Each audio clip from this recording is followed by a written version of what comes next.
In a wide, stone-paved courtyard, a battered young man with dark hair stands alone. He holds a bouquet of flowers, now a blackened, charred mess. His thoughts are gentle, welcoming back someone named Felicia. Across from him, a young woman with long, light hair regards him coldly, a magical sigil glowing by her hand, the apparent source of the bouquet's destruction. He is then seen thrown to the ground, pinned beneath a heavy, cross-shaped implement wielded by an older man in a suit. The young woman, Felicia, stands nearby with her arms crossed, her expression one of pure annoyance.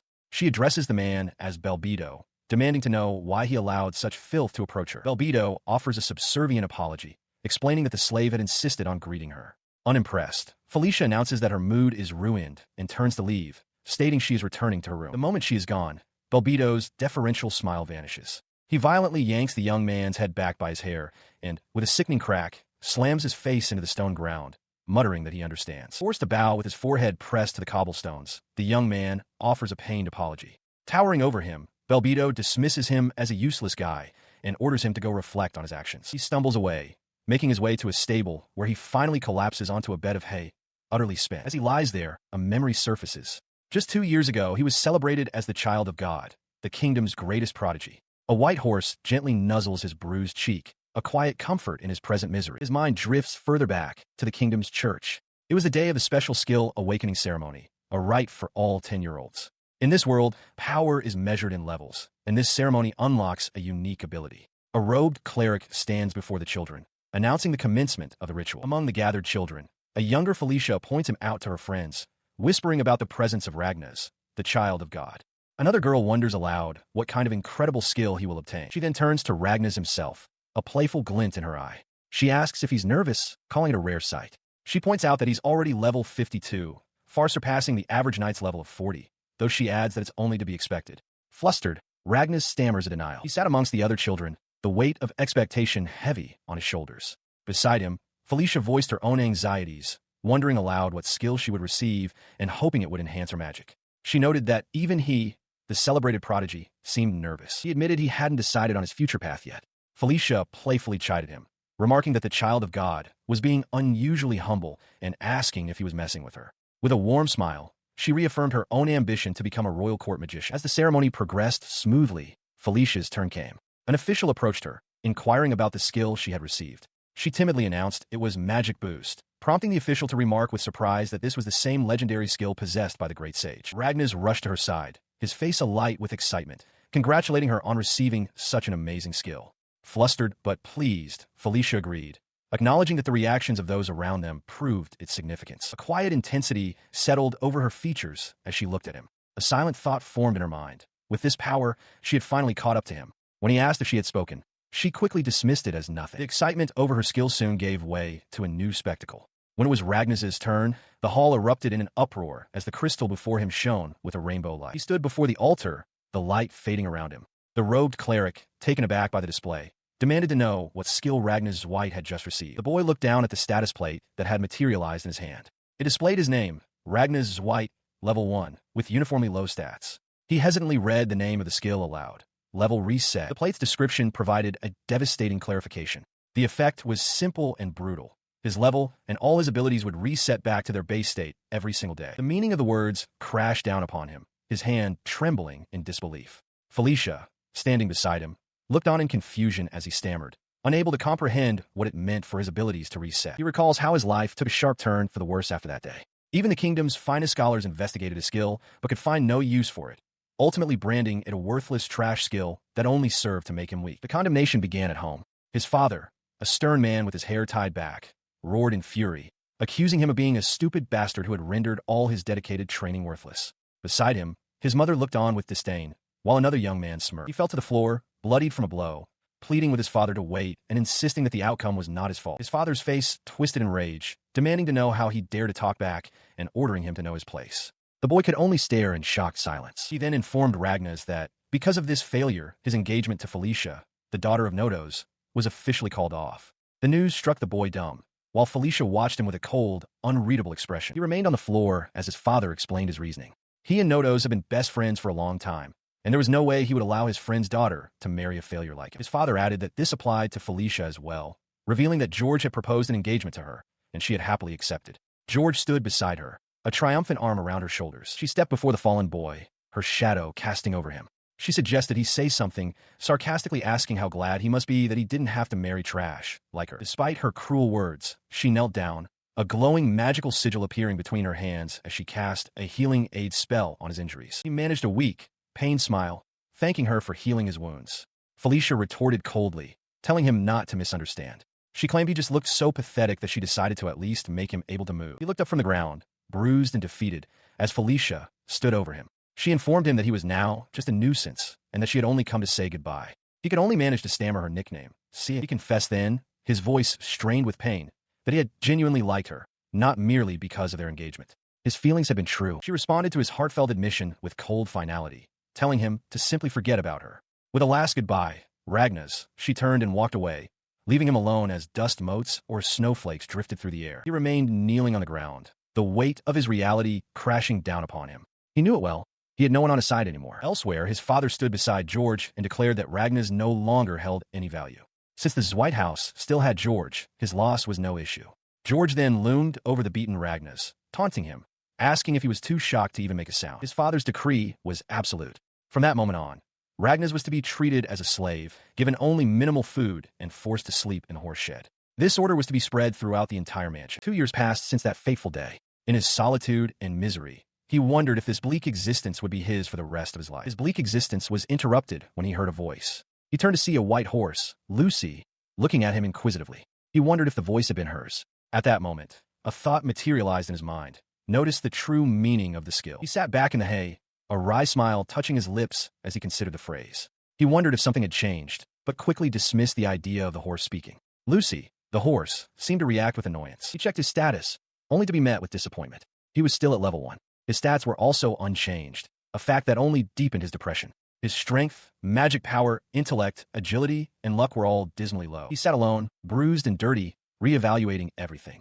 He had always thought returning to level 1 was purely a disadvantage, but now a new possibility emerged. Why was his SP, his skill points, so high? Normally, a person gained only 1 SP for every level they achieved. A simple calculation revealed he had 822 SP, a number that defied all logic. His mind raced as he processed the mechanics of his unique condition. In exchange for his level resetting to 1, he received 1 SP every single day. Furthermore, any SP he earned from leveling up would not be reset. A normal person starting at level 1 would have 0 SP, and even if they reached level 50, they would only have 49. He was accumulating points at an unprecedented rate. A slow realization dawned on him, his hand rising to his chin in thought. If he could use this vast reserve of SP effectively, he could become far stronger than he had ever been before. His face broke into a determined grin as he clenched his fist. After giving up all hope, he had finally discovered the true potential of his skill. Luck was now on his side. With newfound resolve, he approached the white horse, Lucy. He told her that she was the only one who had been kind to him, and that he was now leaving this place. He made a solemn promise. Someday, when he had proven his strength, he would come back just to get her. The horse nuzzled him gently, a silent acknowledgement of his farewell. He knew it was unfortunate, but this was goodbye. His gaze hardened, filled with cold determination. He vowed to use this power to rise once again as the child of God, and to teach a lesson to all those who had abandoned him. 5 years passed. Far from his home, in the town of Ajwalef on the western side of the kingdom, a place known as the Wishside, a new chapter was about to begin. In a bustling tavern, a now older Ragnas approached a man wearing a turban. The man, an informant named Cliff, was taken aback by the sudden greeting. Ragnas, placing a heavy bag of coins on the counter, cut straight to the point, asking for information on the skill crystal and its price. Seeing the generous payment, Cliff's demeanor changed, and he affably agreed to tell Ragnas everything he knew. The informant gestured for him to take a seat. With a sly smile, Cliff suggested they start with the basics, as Ragnas sat down, ready to listen. The informant listens as Ragnas begins to explain what he already knows, stating that a skill crystal is commonly used to awaken a skill in a 10-year-old child. He then adds a crucial detail. The crystal also has the ability to add new skills, though it requires a rare and substantial 100 SP to do so. He explains that he knows this because his own father told him the same thing during his childhood, a time when great things were expected of him. This early knowledge, he reveals, is what allowed him to realize the true possibilities of his level reset skill 5 years prior. The informant, Cliff, seems impressed by his client's knowledge. He confirms that such crystals are exceptionally rare, typically held only by the royal family and priests, before offering to share the specific information Ragnas seeks. As they walk through the town, he elaborates, explaining that in the chaos of the kingdom of Lisbeth's recent destruction, the royal family from the kingdom of Urash was rumored to have fled to this very region. Ragnas immediately grasps the implication. They would have brought the crystal with them. Cliff confirms this is the most likely scenario, adding that his only information points to them escaping into the nearby acute forest. Hearing this, Ragnas wastes no time and sprints toward the forest entrance. He pushes deeper into the woods, his mind racing over the past 5 years since leaving his family. He recalls crossing the border, only to be denied access to this country's skill crystal because he was an outsider. His attempt to gain fame through a guild proved agonizingly slow. Even with all his effort, he barely managed to raise his abilities from F to G rank. Despite the hardships, the thought of the skill crystal being so close fills him with determination. He cannot let this opportunity slip away. He settles in to wait. An hour passes, then 2. After 3 hours of fruitless searching, his patience begins to wear thin. Frustration boils over, and he strikes a nearby tree. He realizes there is no one here matching the description. The bitter thought crosses his mind that the informant might have cheated him, taking his money and leaving him with a false lead. But as he leans against the trunk, a sudden movement catches his eye. A glint of light, a figure in the distance. He has found her. He watched as his target, a young woman in light armor, fled through the forest. Her pursuers were close, their voices echoing through the trees. His eyes locked onto the glimmering pendant she wore, a skill crystal. He had found it. As she darted past his hiding place, her boots snagged on a root, sending her stumbling. This was his chance. He burst from the undergrowth, tackling her to the ground. The woman cried out in surprise as they crashed into the foliage. She landed with a grunt, cushioned by his body. Looking up, she saw him wince slightly and asked if he was all right, her voice trembling. He ignored her concern, his gaze sharp and focused. "If you don't want to be found, then keep quiet," he commanded in a low, urgent tone. To emphasize his point, he covered her mouth with his gloved hand. In his other, he held the skill crystal he'd snatched from her. Her eyes widened, a mix of fear and confusion. Just then, the sound of heavy footsteps approached their hiding spot. A voice called out, asking if she'd been found. The reply came back, frustrated. She had disappeared without a trace. Unwilling to give up, the pursuers agreed she must be hiding nearby. They decided to split up, one vowing to search the immediate area while the others looked elsewhere. Once the footsteps receded, he let out a breath he didn't realize he was holding. The woman beneath him glared with suspicion. "First," he began, trying to calm her, "I'm not an enemy. You have to believe me in this situation." He held up the crystal, explaining that he couldn't release her yet, as she would surely run. He pleaded with her to bear with him just until he was finished talking. He apologizes for his forceful approach, telling the young knight not to run away. Annoyed, she retorts that she will listen if he backs away, scolding him for the rudeness of holding her down while trying to talk. She observes that he doesn't resemble one of the soldiers of Lisbeth and directly asks him what his goal is. The knight then questions if money is his motive, offering what she has on her. He immediately denies this, clarifying that he is not after her money. He instead claims he is after the accessory on her neck. The knight looks unconvinced, and Ragnas internally admits to himself that it was a weak lie. Abandoning the pretense, he points to the glowing object in her hand, identifying it as a skill crystal and pleading to be allowed to use it. Her expression hardens as she realizes he must know the crystal's true powers. He confirms her suspicion, stating that it's precisely why he is there. Clutching the crystal protectively, she declares that his knowledge is all the more reason she cannot give it to him. A look of desperation crosses his face. He lunges for it, pleading for her to wait, but she recoils, shouting that she cannot. His expression is pained as he tries to clarify his intent. It's not that he wants to possess the crystal, he just needs to use it. Despite his plea, she shoves his hand away, her face a mixture of fear and resolve. She tells him plainly that she cannot trust him. She continued, her voice laced with suspicion. Since he was not one of Lisbeth's soldiers, she reasoned, he could very well be a common bandit. Her gaze hardened. She declared that the very fact he was alive was proof enough of his potential threat, then challenged him directly. If he wasn't a bandit, he needed to prove it to her. He recoiled at the accusation, stammering that he was no bandit. His hand clenched into a tight fist at his side as he pleaded, asking what he could possibly do to make her believe it. His desperate plea hung in the air between them. The royal knight averted her gaze, her expression unreadable as she contemplated his question. After a moment of silence, she looked up, her decision made. "I get it," she began, her tone shifting to one of grim resolution. Then, her proposal was as unexpected as it was severe. With her hands clasped before her, she asked him a single, stunning question. "Will you become my slave?" Ragnas could only stare back, utterly speechless. The young knight looked down at Ragnas and made a startling proposal. Would he become her slave? Ragnas, taken aback, could only utter a sound of confusion. Kneeling before her, he asked for clarification, and she repeated her request, admitting that at first she had thought he was the one who was crazy. He responded with a serious expression, explaining that being a slave is typically proof of a past crime, a status reserved for criminals or their relatives. She then revealed her own history, recounting that in a place called Zweit, she was treated as a slave but never bound by a formal contract, which is how she managed to escape. She confessed that she has no one on her side now and desperately needs someone who will never betray her. Ragnas, touching his head, began to understand the depth of her isolation. He verbalized his understanding, confirming that she needs companions immediately, even if it's a thief. His self-deprecating label seemed to catch her by surprise. He weighed the proposition, recognizing the merits. A slave contract would mean he could use the skill crystal whenever he wished, and, more importantly, gain a companion who could not betray him. Still, he knew it was a serious commitment. She, in turn, explained her own logic. A master can only punish a slave for acting against their will. Therefore, if she did not betray him, he would have no cause to betray her in return.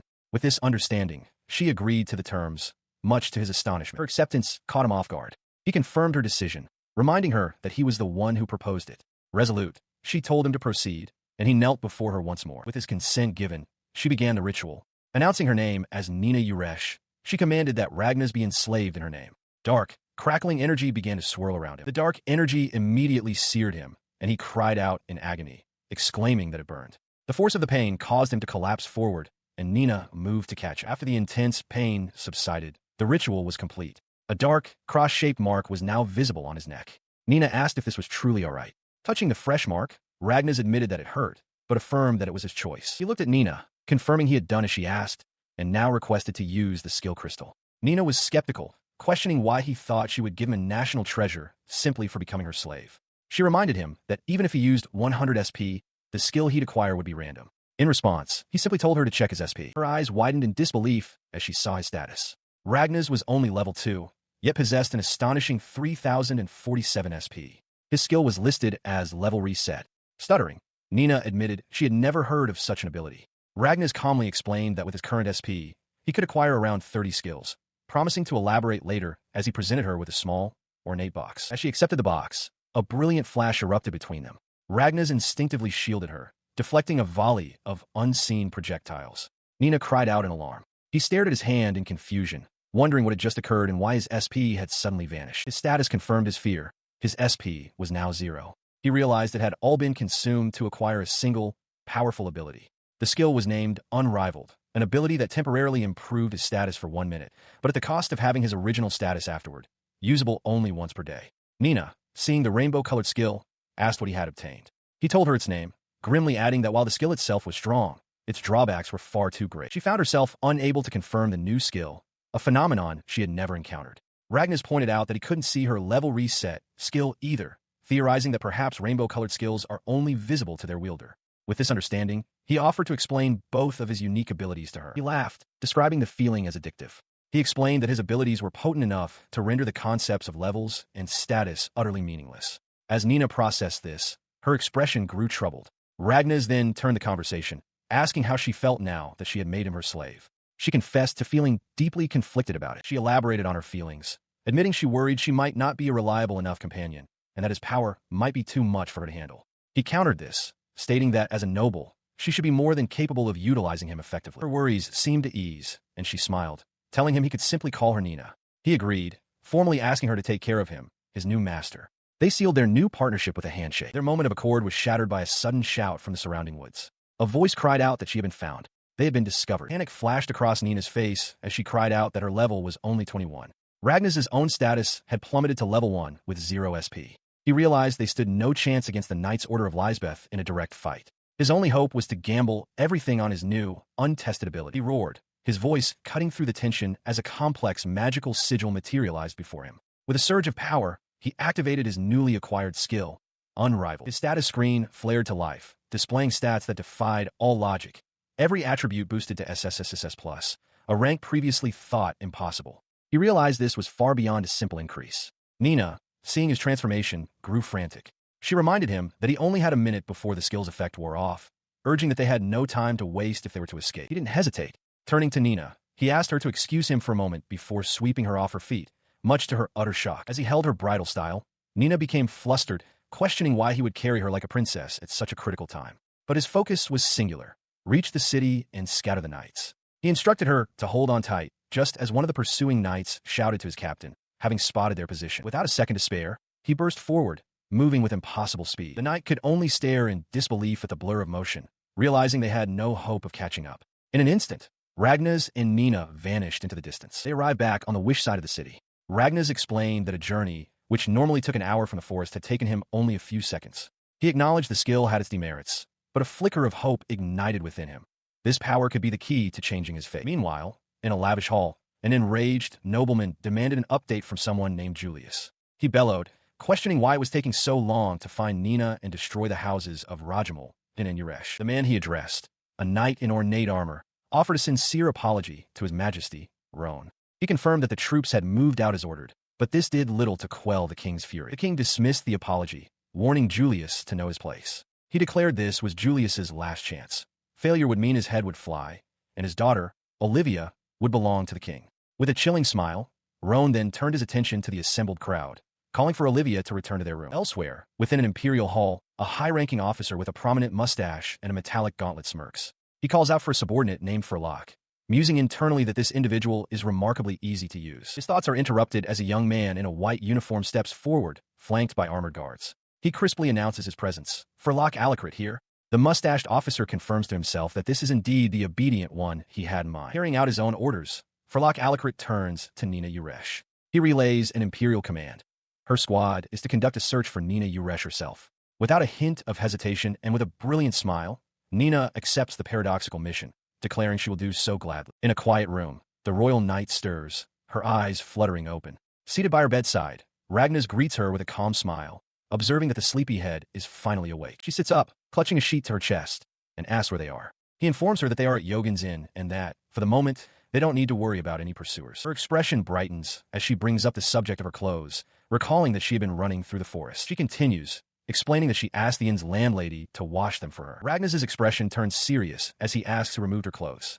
Flustered, she asks if there was anyone else there besides him, before shyly admitting that she was also the one who had cleaned his body while he was unconscious. His serious facade breaks into a smug grin. He puffs out his chest and declares that she should be grateful to her caring slave. In response to his teasing, her face flushes a deep red with embarrassment and she shouts, calling him a pervert. The accusation sends him reeling back in shock. He flails, sputtering in disbelief, while she turns away, still blushing, and calls him an idiot. Sometime later, with both of them now dressed, he cautiously asks if she is still angry. She remains silent, her arms crossed, and her expression still thoroughly annoyed. As they stand together, the landlady's voice calls out, recognizing them as the youths from the day before. The mention of the landlady triggers a somber thought in Ragnas. Isn't it obvious for a slave to serve their master? He flinched as the innkeeper fussed over him, her voice full of concern. She expressed her relief, saying she was worried when he arrived unconscious while carrying the royal knight. Ragnas, clearly uncomfortable with the attention, could only manage a pained expression. Watching them, the royal knight explained that she had become curious and observed him as he diligently cared for her. When Ragnas questioned this, she stated it was only natural, given that he was her master. Their conversation was interrupted by the innkeeper, who cheerfully patted the royal knight on the back, remarking on their youth. She announced that breakfast was ready and invited them to help themselves. As they began to eat, the royal knight turned to him, reminding him that she had told him before that just Nenah was fine. She elaborated, explaining that calling her master was too formal. Despite their arrangement as master and slave, she expressed a desire to be on equal footing with him. He paused, realizing he had just called her master. With a grimace, he apologized and promised to be more careful in the future. Nenah then offered her own apology for her earlier behavior. She admitted that while he had done so much for her, she had simply assumed it was his duty as a slave. He smiled reassuringly, telling her not to worry about it. He then offered to explain his unrivaled skill, a topic he had previously mentioned. He began by revealing a significant drawback. After using the skill, his stats are halved. Compounding this, another skill called Level Reset causes his stats to reset completely after a day passes. He concluded that this is why he currently possesses two skills, Unrivaled and Level Reset. He added a crucial detail. He had confirmed that his rainbow skills do not reset. This, he explained, was the current situation and the reason he needed something to get started. He leads the way into a bustling guild hall, confidently declaring his intention to make money by registering. The royal knight, however, appears flustered, admitting that this is her first time in such a place. At the counter, he is handed a form and explains that he has already registered under the alias Rox. He advises her to do the same, suggesting a fake name but warning of the consequences if discovered. She contemplates for a moment before choosing a name from a book she once read. She proudly presents the form, having chosen the name Arv. He remarks on her cute hobby, revealing that the name means little spirit in an ancient language. Visibly embarrassed, she tells him to drop the subject. With their registrations complete, they receive their guild plates. He notes that the plates can be worn anywhere as long as they are visible, and she decides to use hers as a hair clip, politely thanking the guild official. Now officially registered, they examine the quest board. He observes the lack of good quests so early in the morning. When she suggests returning the next day, he immediately dismisses the idea. His companion pulls down a notice for an urgent C-rank quest. Defeat a large boar destroying a village's crops for a reward of 150,000 alash. He seems taken aback by her choice, but she insists they must take it, pointing out the villagers will starve if they don't help. He argues against it, pointing out that a high-risk C-rank quest should offer a reward closer to 2 million alash. Unswayed, She declares that she will go alone if he refuses, questioning what will happen to the villagers if no one accepts the task. Their journey takes them into a dark forest. Suddenly, she spots movement and calls out a warning to him, just as a monstrous, wild rabbit with vicious claws lunges from the shadows. The creature's claws slash across his chest, drawing a pained grunt. In response, she immediately unleashes a fireball spell at the beast. He falls to the ground, but a strange smile forms on his face. As she rushes to his side in concern, he reassures her that he is fine. He explains that while he initially thought the blow would be fatal, he now feels nothing at all. He seems completely unharmed. Nenah's voice cuts through the forest air, filled with disbelief. She asks if he really didn't hear the sound, certain she had heard 2 or 3 of his bones break. He turns to her with a confident smile, dismissing her worry. He speculates that the sound she heard was likely the wild rabbit taking damage, not him. Seeing him perfectly fine, she can't help but agree. He declares the situation perfect for leveling up, deciding to accept the quest regardless of the reward. He then turns his attention to Nenah, telling her to stop making cheeky remarks when she's only level 21. She beams, undeterred by his comment. With a playful tone, she retorts that she doesn't want to hear that from someone who is currently level 1, adding that she was originally level 52. Their banter concluded, they stand before the quest board. Nenah, full of energy, announces they should head to the village immediately. Ragnas, holding the accepted quest form, calmly agrees. As they travel, their path is blocked by another wild rabbit. Nenah expresses her surprise at the frequency of the encounters. Ragnas immediately suggests they attack, and then fall back. The repeated encounters take their toll on him. He apologizes, feeling he's been of no use. Nenah, however, seems pleased, noting the surprisingly high rate of monster encounters. They finally walk into a Rooney village. Nenah expresses relief that they've arrived safely, but Ragnas, while thanking her, can't shake the feeling that the village is unervingly quiet. The silence is absolute. There is no one in sight. Nenah wonders aloud if all the villagers are simply inside their homes, while Ragnas considers a more grim possibility. Suddenly, a voice calls out to them.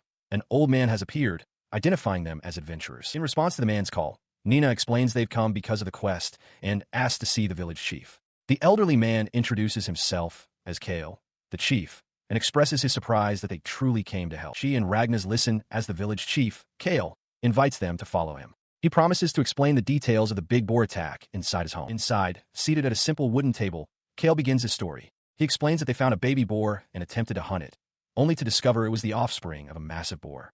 The parent beast then tracked them back to the village and began its rampage, attacking both the fields and the people. He listens intently, murmuring that it sounds like an act of revenge. Nenah, however, seems unconcerned, stating that the boar's motive doesn't matter. Ragnas remains quiet, a thoughtful expression on his face as he confesses he doesn't know what to say, pondering the right course of action. His contemplation ends with a firm declaration. He tells her that in this world, where one must either eat or be eaten, there is no concept of right or wrong. It is simply a matter of kill or be killed. Nenah turns to him, startled by his cold pragmatism, questioning what he's saying to the chief. She quickly shifts the focus back to the mission, asking the chief when the big boar is expected to attack. Kale informs them that it usually appears after the sun sets. Understanding the urgency, Nenah declares that they must move immediately, addressing Ragnas by his alias, R. As they prepare to depart, the village chief bows his head deeply, entrusting the village's fate to them. Ragnas accepts the responsibility with a simple, confident sure. Walking through the quiet village, she challenges his earlier philosophy. She points out that this is a battle between humans and the boar, both sides having something they wish to protect. She asks him if they aren't simply fighting for what they believe is right. He turns to her, his question cutting straight to the point. Whose side is she on?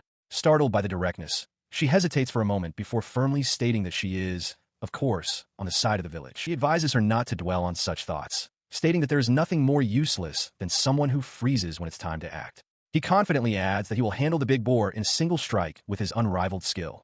Though inwardly annoyed by his arrogance, especially from a level 1, she concedes that he has a point. His boast is cut short as a presence makes itself known. A confident, almost predatory grin spreads across his face as he announces that their target has arrived. Beside him, Nenah flinches, caught off guard by the sudden development. He springs into action, shouting for Nenah to immobilize the charging beast. With a determined cry, she agrees, preparing to cast her spell as Ragnas encourages her to do her best. She unleashes her magic, crying out, Earthbind, as tendrils of power erupt from the ground to ensnare the boar. Ragnas praises her excellent timing. With the creature momentarily held fast, he activates his own ability. A complex, glowing sigil forms around his arm as he invokes the name of his skill, Unrivaled. He lunges forward, declaring that this is the end for the beast. A single, devastating blow connects with the boar's head, the impact echoing with immense force. The giant boar collapses, its massive body slumping to the ground, defeated. Ragnas and Nenah stand before their fallen foe. Nenah, still in disbelief, asks if they really managed to defeat it. Ragnas smiles confidently, assuring her that in front of his skill, any opponent is nothing. She wonders aloud if the enormous carcass will fit in her item box. Ragnas explains that storage capacity depends on the owner's magic power. He then remarks that he feels like he's won against her for the first time, a comment Nenah immediately dismisses as a lie. He internally reviews his status after using Unrivaled. His level has temporarily surged to 88, along with his stats, but he knows it will all reset by tomorrow. He suggests they get the task over with, but both he and Nenah are suddenly startled by a strange, deep rumbling sound. They look around, alarmed and searching for the source. He turned to Nenah with a smirk, his earlier tension gone. He noted aloud that the creature must have gotten angry because they attacked its child, a realization that caused Nenah's eyes to widen in alarm. His casual observation was immediately proven correct as a colossal shape emerged from the darkness, shaking the very ground. Before them stood another boar, easily twice the size of the first, its eyes burning with rage. The horrifying truth dawned on him as he finished his thought. If there was a child, there must be a parent or two. The appearance of the second, larger boar sends a wave of terror through Nenah, her eyes wide with shock. Beside her, Ragnas breaks into a cold sweat, his expression hardening with grim determination. The monstrous creature lets out a deafening roar, its massive jaws snapping forward. Reacting in an instant, Ragnas shouts a desperate warning to Nenah. He grabs her arm, yanking her back with all his might as they scramble away from the immediate danger. As they create a sliver of distance, she glances back, her voice trembling as she asks Ragnas if they can possibly retreat. He turns to her with a grim, almost feral smile, reminding her of the harsh truth. They just killed its family, and the enraged beast will not let them escape. He clutches his chest, feeling the lingering debuffs from his unparalleled skill. Such a powerful foe is a terrible obstacle in his weakened state. Nenah acknowledges the truth in his words and resolves to try something herself. Her determination catches his attention. He asks if she has a plan, and she confirms that she will use her skill. He then reveals his own strategy. He needs her to buy him time to complete a chant. When Nenah asks how long, he gives her a daunting time frame, about 25 seconds. He explains that it is the strongest magic he knows. The weight of their situation settles upon Nenah. If this fails, it will be over for them. With a strained expression, Ragnas confirms he is ready. He places his full trust in her, declaring that he is counting on her. Steeling herself, Nenah stands firm as a complex magical sigil forms in the air before her. She accepts the role, telling him to leave it to her. He begins his incantation, his voice ringing out with authority as he commands the incarnation of flames. Before him, the monstrous boar charges, its immense form shaking the ground. He continues the chant, invoking the soul of the inferno, his focus absolute even as the beast closes the distance with terrifying speed. Just as the boar is about to strike, Nenah intercepts it, a shimmering magical shield erupting from her hand to meet the charge. The sheer force of the impact sends Ragnas flying, but even as blood spatters from his mouth, he gasps out the next line of the spell, calling upon that which slumbers beneath the earth. She holds her ground, straining against the immense power of the beast as its tusks grind against her magical barrier. From behind her, Ragnas's voice continues, now calling for the burning wings of wind. Seeing her struggle, Ragnas refuses to let the beast advance. He shouts a defiant refusal to let it reach her, casting a secondary spell, Earthbind. Instantly, he resumes his main incantation, calling for the sword of scorching embers as magical restraints burst from the ground to ensnare the boar's leg. He glances over, sweat beading on his brow, a flicker of doubt crossing his mind. He wonders if Nenah has finished her preparations, but quickly realizes it is not yet time. His focus returns to the spell, the words flowing with increasing power. He calls for the manifestation of the scorching sun's physique, bringing the incantation to its climax with the final, crucial name. As he prepares to unleash the final words, Nenah's urgent voice cuts through the air, warning him to get away as the boar's tusks loom dangerously close. Heeding her warning, he springs backward, putting space between himself and the beast. Nenah watches him go, her expression set with grim resolve, a bead of sweat tracing a path down her cheek. With the space secured, she finally acts. A complex series of magical sigils blaze to life before her as she activates her own skill, her voice clear and strong. Magic boost. Ragnas watched, his face smudged with dirt, as the effects of her skill took hold. He murmured the name of the ability, Magic Boost, a question hanging in the air. In the next instant, his own spell, amplified by her power, detonated with cataclysmic force. He shielded his eyes from the blinding flash as he unleashed the advanced fire magic, roaring its name, Volcanic Inferno.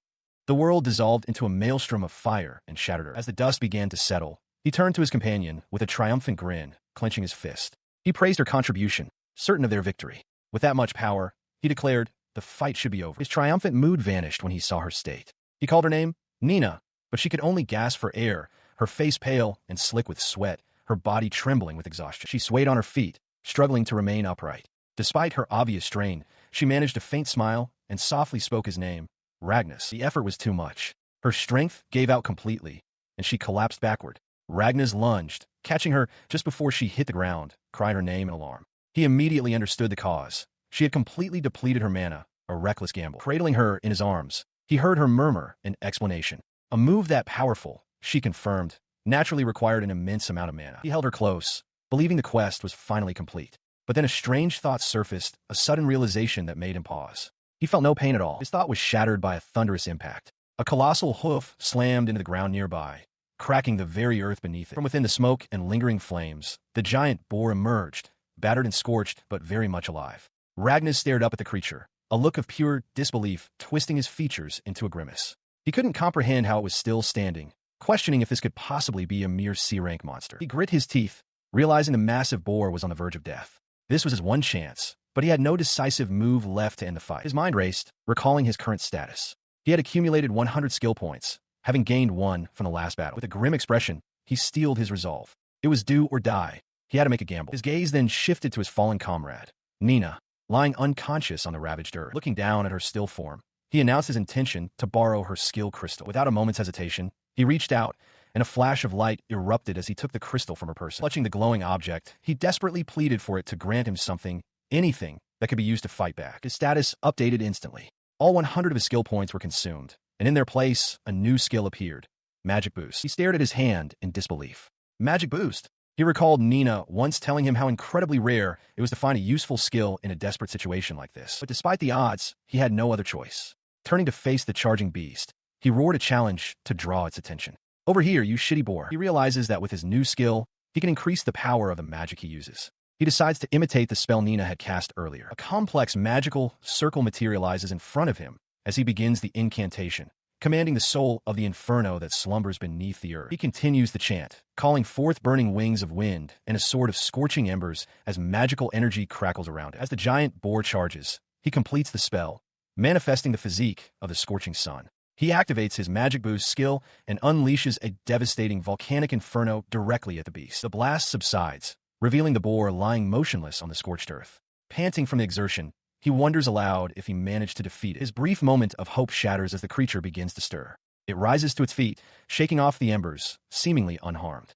He stares in disbelief, questioning what kind of monster he is facing. The boar's eye glares at him with renewed fury. He grits his teeth, sweat beading on his brow as he realizes with grim certainty that the fight is not over. Before he can mount another defense, the beast closes the distance in an instant, slamming its massive body into him with brutal force. The impact sends him hurtling through the air, blood spraying from the wound. The thought flashes through his mind that escaping is nearly impossible while Nenah remains unconscious. He knows he cannot keep using such advanced magic, but if they flee, the village will be destroyed. He steels his resolve, determined to finish the beast, even if it drains the last of his mana. He catches his breath, a sudden realization dawning on him. He questions why, but it's undeniable. He hasn't run out of mana.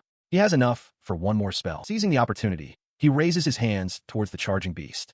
A complex magical sigil materializes above him as he commands the very incarnation of flames, pleading for it to unleash this final, decisive blow. A fierce, determined grin spreads across his bloodied face as he once again activates his skill, Magic Boost. He roars the name of the spell, unleashing a volcanic inferno point-blank at the monstrous boar. The world erupts in a cataclysmic blast of dark fire and shattered earth.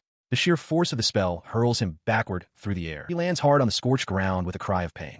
Through the settling dust, he sees the massive form of the boar finally crash to the earth, motionless. Panting, covered in dirt and sweat, he stares at the fallen beast, a wave of relief washing over him. He whispers to himself, "It's over." His strength gives out.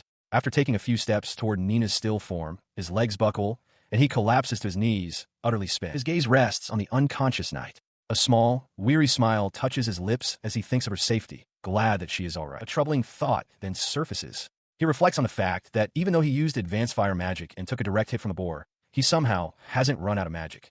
More strangely, he realizes he doesn't feel any pain from his injuries. He stares down at his hand, a bead of sweat tracing a path through the grime on his cheek. His clothes are tattered. His body should be screaming in protest after the battle. Yet he feels an unsettling lack of pain. The question echoes in his mind, a mix of confusion and dawning fear. Just what is happening to my body? Lying on the ground, the royal knight's eyes flutter open. Above her, Ragnar looks down with a bruised but triumphant smile, telling her that she is finally awake. She sits up with a start, her eyes wide with disbelief as she questions if she is truly alive. Turning, she sees Ragnar sitting nearby and calls out his name, confused. Her confusion quickly turns to concern as she asks about the giant boar. With a confident thumbs up, he proudly announces that he defeated it, a claim she struggles to believe. His attention then shifts to a small, piglet-like creature standing before him, its eyes welling with tears. He looks down at it, wondering aloud if it is the giant boar's child. A grim understanding dawns on his face. He concludes that the creature must be there to avenge the death of its parent. He speaks to the piglet with a cold expression, remarking on the difficulty of being the sole survivor bent on revenge. With chilling resolve, he declares his intention to put it out of its misery immediately. As he reaches for the creature, he reasons that it is best to eliminate the threat of revenge before it can grow. But his hand is stopped mid-air by the royal knight, who grabs his wrist and demands to know what he is doing, insisting he must not take lives needlessly. She argues that leaving it to become an enemy is pointless. Instead, she proposes a different path. They should make it their companion, and she will take the place of its parents and raise it herself. He looks at her with a flat expression, unconvinced but unwilling to argue further. Stating that one can't know without trying, he reluctantly agrees, telling her to do as she wishes. With a kind smile, she reaches out, inviting the small creature to come to her. The piglet responds not with affection, but by charging forward and head-butting her hand, causing her to cry out in pain. Ragnas looks on, remarking that he told her so. She kneels, holding the small boar piglet gently. She tells it that while she won't ask for forgiveness, she wants it to understand that they are no longer enemies. As she speaks, the piglet's eyes well up with tears, which begin to stream down its face in response to her words of apology. She pulls the crying creature into a warm embrace, apologizing for all the bitter hardships it has been forced to endure. Suddenly, the piglet begins to nuzzle against her affectionately, much to her surprise. Ragnas watches, astonished that she actually managed to tame it, and declares that they will now be its companions. Beaming with joy as the piglet continues to show affection, she decides it needs a name. After a moment's thought, she christens it Urash. She turns to Ragnas, holding Urash out and cheerfully suggesting he should get along with their new companion as well. He looks away, annoyed, questioning why he would have to do such a thing. Despite his reluctance, he sighs in resignation and agrees. He extends a hand toward the small creature, offering a truce. "Let's get along, Urash." In response, Urash lunges forward and bites his outstretched hand with surprising force, causing him to cry out in pain. Sometime later, after reporting the successful completion of their quest to the village chief, they stay the night and then return to the main town. Back at the guild, they report their success on the C-rank quest. As a result, both of their ranks are increased, and they receive a reward of 150,000 ale and a new plate. He and his companions celebrate their recent success, raising their mugs for a toast in the bustling Adventurers Guild. The royal knight smiles brightly, her curiosity piqued. She leans forward and asks him how he managed to kill the giant boar. He takes a sip from his mug, recalling the battle. He admits he hadn't told her, but at the moment she collapsed, her SP had just reached 100. A faint smile touches his lips as he continues. At that exact time, he explains, he received a skill identical to hers, Magic Boost. Though it was inferior in power, it was enough for him to imitate her advanced magic and secure their victory. His expression sobers as he reveals a critical detail. By the next morning, the skill had completely disappeared from his status. The royal knight listens intently, concluding that it must be because of his level reset. She agrees with his assessment, noting that her own unrivaled skill wasn't reset due to her own level reset. This leads her to a new understanding. These special rainbow skills, as she calls them, must be immune to the reset effect. Pleased with their deduction, she points out that if the skill doesn't disappear, their theory is correct. She then cheerfully looks forward to him acquiring another rainbow skill. His smile becomes strained. He counters that her hopeful outlook has a dark side. If he fails to get another rainbow skill, it will prove that he is incapable of becoming any stronger. The weight of his words sinks in, and the royal knight flushes, immediately apologizing for her thoughtlessness. He quickly waves it off, assuring her that it's fine. His expression shifts to one of focused determination. He declares that their next challenge is clear. They must discover the precise conditions required to obtain a rainbow skill. He lamented the shame of his skills being reset, but quickly resolved that he had no choice but to work hard regardless. Their conversation was interrupted by a guild receptionist, who apologized for the disturbance. She informed them that the guild master wished to speak with them immediately. Led to a reception room, they sat down to wait. The royal knight fidgeted, admitting she couldn't calm down, while Ragnas sat stoically beside her. The door burst open, revealing a flamboyant, muscular figure who blew a kiss and apologized for the wait, addressing them as kittens. Ragnas and the royal knight stared, stunned by the unexpected appearance. Striking a pose, the individual introduced themselves as Kamar Chicholito, the guild master who oversees all the guilds in Asalat. Leaning in close, they added that everyone calls them Kamis-san or Chuchichan, and expressed a desire for Ragnas and the knight to do the same. To Ragnas' surprise, the royal knight cheerfully agreed, deciding to call the guild master Chuchichan. He couldn't believe she wasn't shocked by anything. The guild master seemed delighted, thanking Arvchan and Roxkan. As they leaned closer to Ragnas, he flinched away with a yell, their expression turning more serious. Kamar explained the reason for the summons, They wanted to discuss the quest Ragnas had completed, which was originally recommended for A-rank adventurers. The Royal Knight, smiling nervously, asked if Kamar could tell them more. Ragnas, however, snapped at her, calling her rude for interrupting. The guild master continued his explanation, admitting he was shocked by the situation. He clarified that the quest had been posted as recommended for A ranks, but because the reward was too low, no one had accepted it. Consequently, the guild lowered the rank requirement, an unusual occurrence. As Ragnas and the Royal Knight listened, he stated that he was now overseeing all the guilds in the area to ensure such a mistake did not happen again. He then placed a hand over his heart, offering a sincere apology and his gratitude. He also informed them that the guild would provide them with a reward, which they could collect at the reception desk after their conversation. His tone shifted to one of awe as he remarked on how amazing it was for an F rank and a G rank to complete a quest meant for A ranks. This amazement quickly hardened into suspicion. Leaning forward with an intense gaze, he demanded to know their true identities. Ragnas, however, remained unfazed. He acknowledged the rudeness of the question, but noted the guild master's particular focus on him. He warned Kamar not to try and fool him, stating that a woman's instinct is always correct. He then gestured sharply toward his companion, declaring that she was the princess of Urash and he was simply her slave. The Royal Knight looked on, startled, but managed a quiet affirmation. His declaration provoked an immediate, furious reaction from the princess, who grabbed him and called him terrible. Ragnas leaned in close, whispering urgently that they had no choice. They had to prove their innocence to get out of the situation. The guild master, however, seemed to recognize her. He addressed her as Nenah-chan, stating he had a feeling it was her and remarking on her strong resemblance to someone named Olivia from the past. Surprised, Nenah asked if he knew her mother. Kamar's expression softened. He confirmed he had known her for a very long time and had been worried when he heard the royal capital had fallen, asking after her well-being. She remains silent, her expression pained and withdrawn. Seeing this, Guild Master Kamar softens his tone, assuring her that she doesn't have to say anything more about her mother. To shift the heavy atmosphere, he moves on to the next topic. He explains that he received a letter from the village chief of Arni, revealing that the great boar they defeated was known locally as Araman. The name strikes a chord with Nenah, whose eyes widen in shock. She exclaims in disbelief, realizing they had slain the legendary sacred beast, the Aramanthian boar. Kamar confirms her realization is correct. Her reaction prompts Ragnas to ask what a sacred beast is. Kamar turns his attention to the young man, confirming his name before explaining that such creatures are protectors of the land, akin to local gods. He processes this grim information, understanding that without its guardian, the land will now wither. He explains that while it is rare for a sacred beast to attack humans, they were left with no other choice in this instance. Hearing this, Kamar expresses regret, admitting it was the guild's fault for issuing such a quest without fully understanding the circumstances. He felt it was only right to explain the gravity of the situation to them. The weight of their actions crushes Nenah, who covers her mouth in horror, wondering what they have done. Ragnas, however, calmly states the problem aloud. Now that they have defeated the beast, there is no longer a sacred beast to protect the land. His statement confuses both Nenah and Kamar, who turn to him with questioning looks. With a placid expression, Ragnas simply declares that a protector does, in fact, exist. He then turns to Nenah, asking if she didn't bring it with her.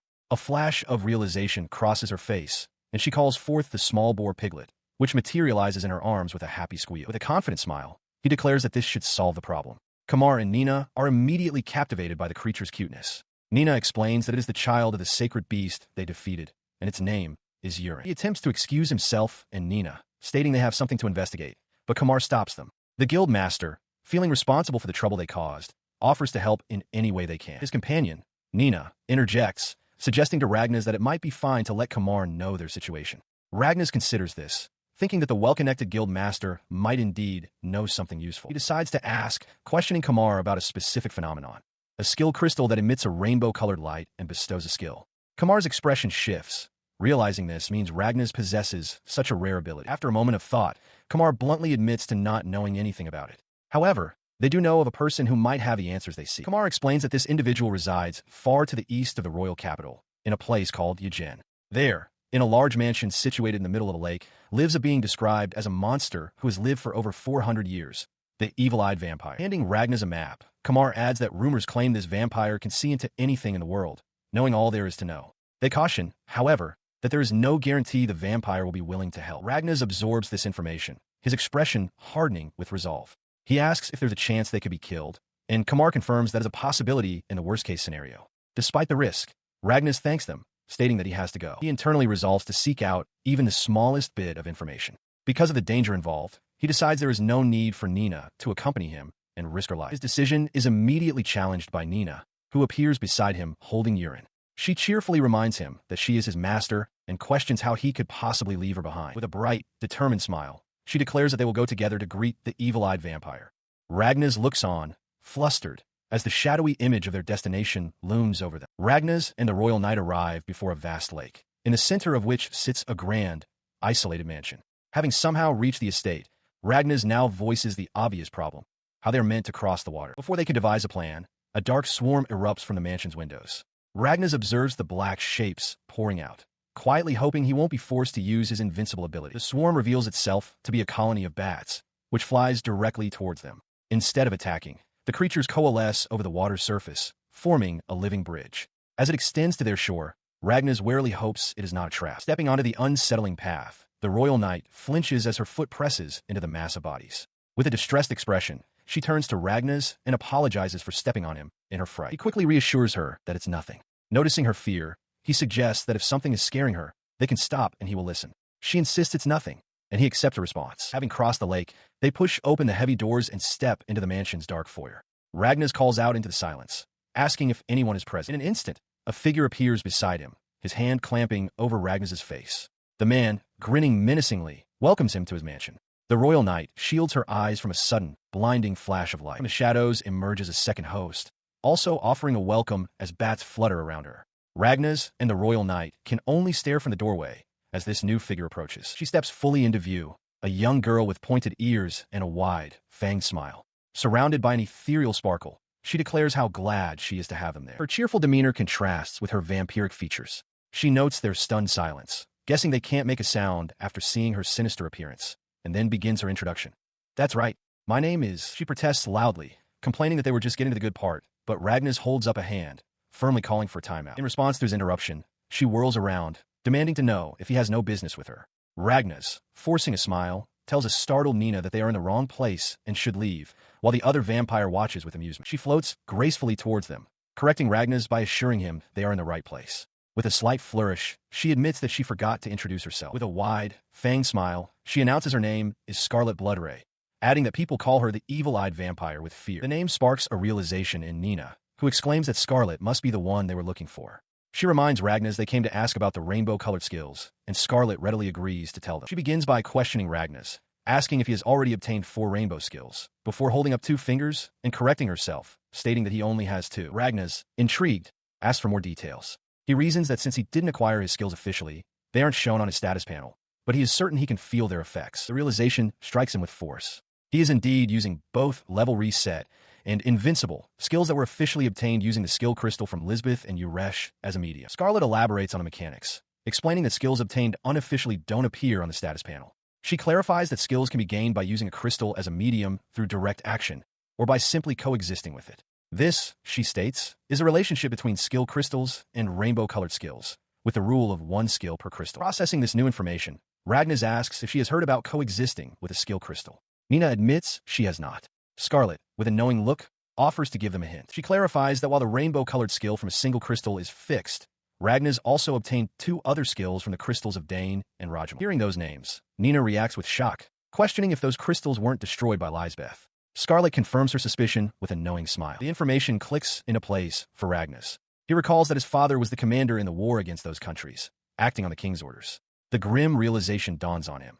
His father must have possessed those very skill crystals. Seeing his understanding, she leans forward, a slight fong showing as she asks if he believes her now. While Nenah is still reeling from the implication about Ragnas's father, he turns to her and calmly affirms that yes, he believes Scarlet now. He then presses Scarlet to tell him about his hidden skills. She readily agrees, identifying them as quick growth and super healing. Ragnas elaborates on the first skill, explaining that quick growth does exactly what its name implies, but with a demerit. At some point, the leveling up stops entirely. This explains how he managed to surpass the average level of the Royal Knights, even when he was just a child. He continues, describing super healing as an ability that restores his stamina and magic while removing abnormal conditions whenever he levels up. It all makes sense now. He recalls how his wounds healed on their own when he was a slave fighting the giant boar. Scarlet then asks about the demerit for super healing.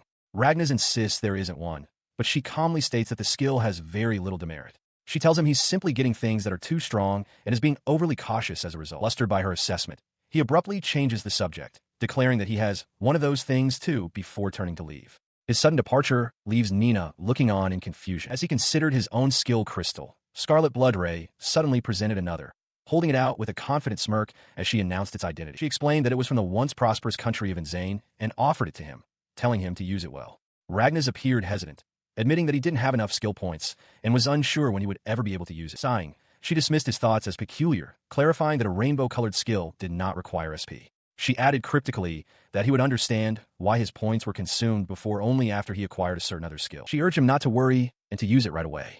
Looking down at the crystal in his hand, he quietly agreed. With a sharp crack, he crushed the crystal in his fist, releasing its latent power. The sudden act left Nenah momentarily stunned, but Scarlet was unfazed, immediately instructing him to check his status. He focused, and the details of the new ability appeared in his mind. Random skill. It allowed him to learn one skill per day without SP cost, but the skill would vanish when the day changed. Most importantly, the skill's strength was inversely tied to his level. The lower his level, the stronger the skill. The unusual mechanics left him puzzled. Scarlet prompted him for his thoughts, pointing out how well it would work with his level reset. He smiled, agreeing completely. Since his level reset to 1 every day, the skill's primary drawback was entirely irrelevant to him. He remarked that it felt as if the rainbow-colored skills were specifically designed to complement level reset. Nenah, listening intently, seemed surprised by this revelation and asked if it was true. The implication made him serious. He asked if it meant there was no point unless he obtained all of the rainbow-colored skills. Scarlet confirmed it with a bright smile, explaining that each skill creates synergy with the others, and only by collecting them all could he unlock their true, ultimate power. She smiles, a small bat-like familiar hovering nearby, and confirms she has received the information. She remarks that while she doesn't want to discuss the future too much, this will eventually be the case. She then agrees to listen to her familiar for a moment. Seeing his opportunity, Ragnas asks her to please tell them about the skill he just obtained. After a brief moment of listening to the familiar, her expression changes. She turns back to Ragnas and Nenah, asking them to repeat what they just said. She repeats their words back to them, her tone now serious, questioning if the town of Wishside has been occupied. The reason for her question becomes clear as the scene shifts to Wishside, a town near the forest. An army has descended upon it. A female knight officer accuses the town of hiding someone named Lisbeth. Below, a soldier holds a sword to a surrendering villager who insists they know nothing, prompting the officer to order her troops not to harm those who give up. Her soldiers march through the streets, their armored presence terrifying the civilians. A young boy clutching groceries freezes in fear, and a mother holds her child close as the troops pass. The female knight officer issues a command to her subordinate, instructing him to focus on gathering information for the time being. Overseeing the entire operation is Furlock Alacrist. With a determined look, he declares their top priority, the capture of Nenah Urash. Behind him, his soldiers hold 2 young men captive, their hands bound. This news is relayed back to Ragnas, who reacts with shock. He realizes Wishside is the town near the forest where he and Nenah first met. Nenah, looking worried, adds that the town shouldn't be at war. He grimly identifies the attackers for a stunned Nenah. They're the Lisbeth 7 Stars, an army led by Furlock Alacrist. The name Lisbeth leaves Nenah speechless. Scarlet clarifies the delicate political situation. The Unrivaled kingdom is not officially at war with any nation. However, their royal knights have been dispatched to recapture Wishside, and she warns that if this continues, a full-scale war is inevitable. The word war strikes Nenah with palpable fear, causing her to clutch Ragnas's arm tightly. He, in contrast, remains stoic, his expression unreadable as he processes the grave news. He turns his attention back to Scarlet, demanding to know the reason for Lisbeth's invasion of Unrivaled. She looks at them with a knowing glance, suggesting they might have already pieced it together. With a slight pause, she begins to reveal the invaders' true purpose. Their objective is the capture of Nenah Urash. The realization washes over Nenah, a look of dread on her face as she understands that the entire invasion will cease if she is simply handed over to the enemy. His gaze sharpens, a silent resolve hardening his features. As Nenah begins to step away, he turns to Scarlet and requests that she hide Nenah for a while, reasoning that the enemy is unaware of her current location. Scarlet seems to find no issue with the request. He whips around, his voice sharp with alarm, demanding to know where Nenah is going. He pleads with her not to head toward the besieged town. She glances back over her shoulder, a determined glint in her eyes. She refuses to hide, declaring that she cannot stand by while a war threatens to erupt because of her. Ragnas shouts in disbelief, questioning her recklessness and asking if she even has a plan, warning that she'll be captured. Nenah counters with desperate hope, insisting that he will be with her and that together, they can surely manage. He is taken aback as Nenah grabs his arm, her grip firm. She tells him that if he has a better plan to help Wishside, she will gladly assist him. He retorts with frustration, declaring that his only plan is to stop her from this reckless course of action. He insists that they can succeed together, but not if she intends to sacrifice herself. She gazes at him, her expression softening. While she understands his feelings, she gently rebukes him, telling him to stop being so reckless and impulsive himself. Her words strike a chord. He concedes that she might be right, acknowledging the sobering reality that his rainbow-colored skills are not all-powerful and that he might fail to protect her. The argument intensifies Nenah insists that she must go, unable to stand by while people suffer because of her. Ragna's, desperate, declares that if she is determined to go alone, he will not accompany her. She simply begs him to give up. Her resolve does not waver, accepting his ultimatum with a quiet, "Is that so?" She states plainly that she will go by herself, adjusting her sleeve with an air of finality. She looks at him with a sad, knowing smile, questioning if he truly fails to understand the danger. She confirms that she is fully aware of the risks, but her resolve is firm, bolstered by her pride as a royal. As Ragnar stands stunned, a new voice cuts in. Scarlet appears beside him, casually stating that she doesn't mind Nenah leaving, but she will offer a piece of advice first. The vampire girl elaborates, showing empathy for Nenah's feelings, but cautioning her against becoming so focused that she becomes blind to her surroundings. A classic case of putting the cart before the horse.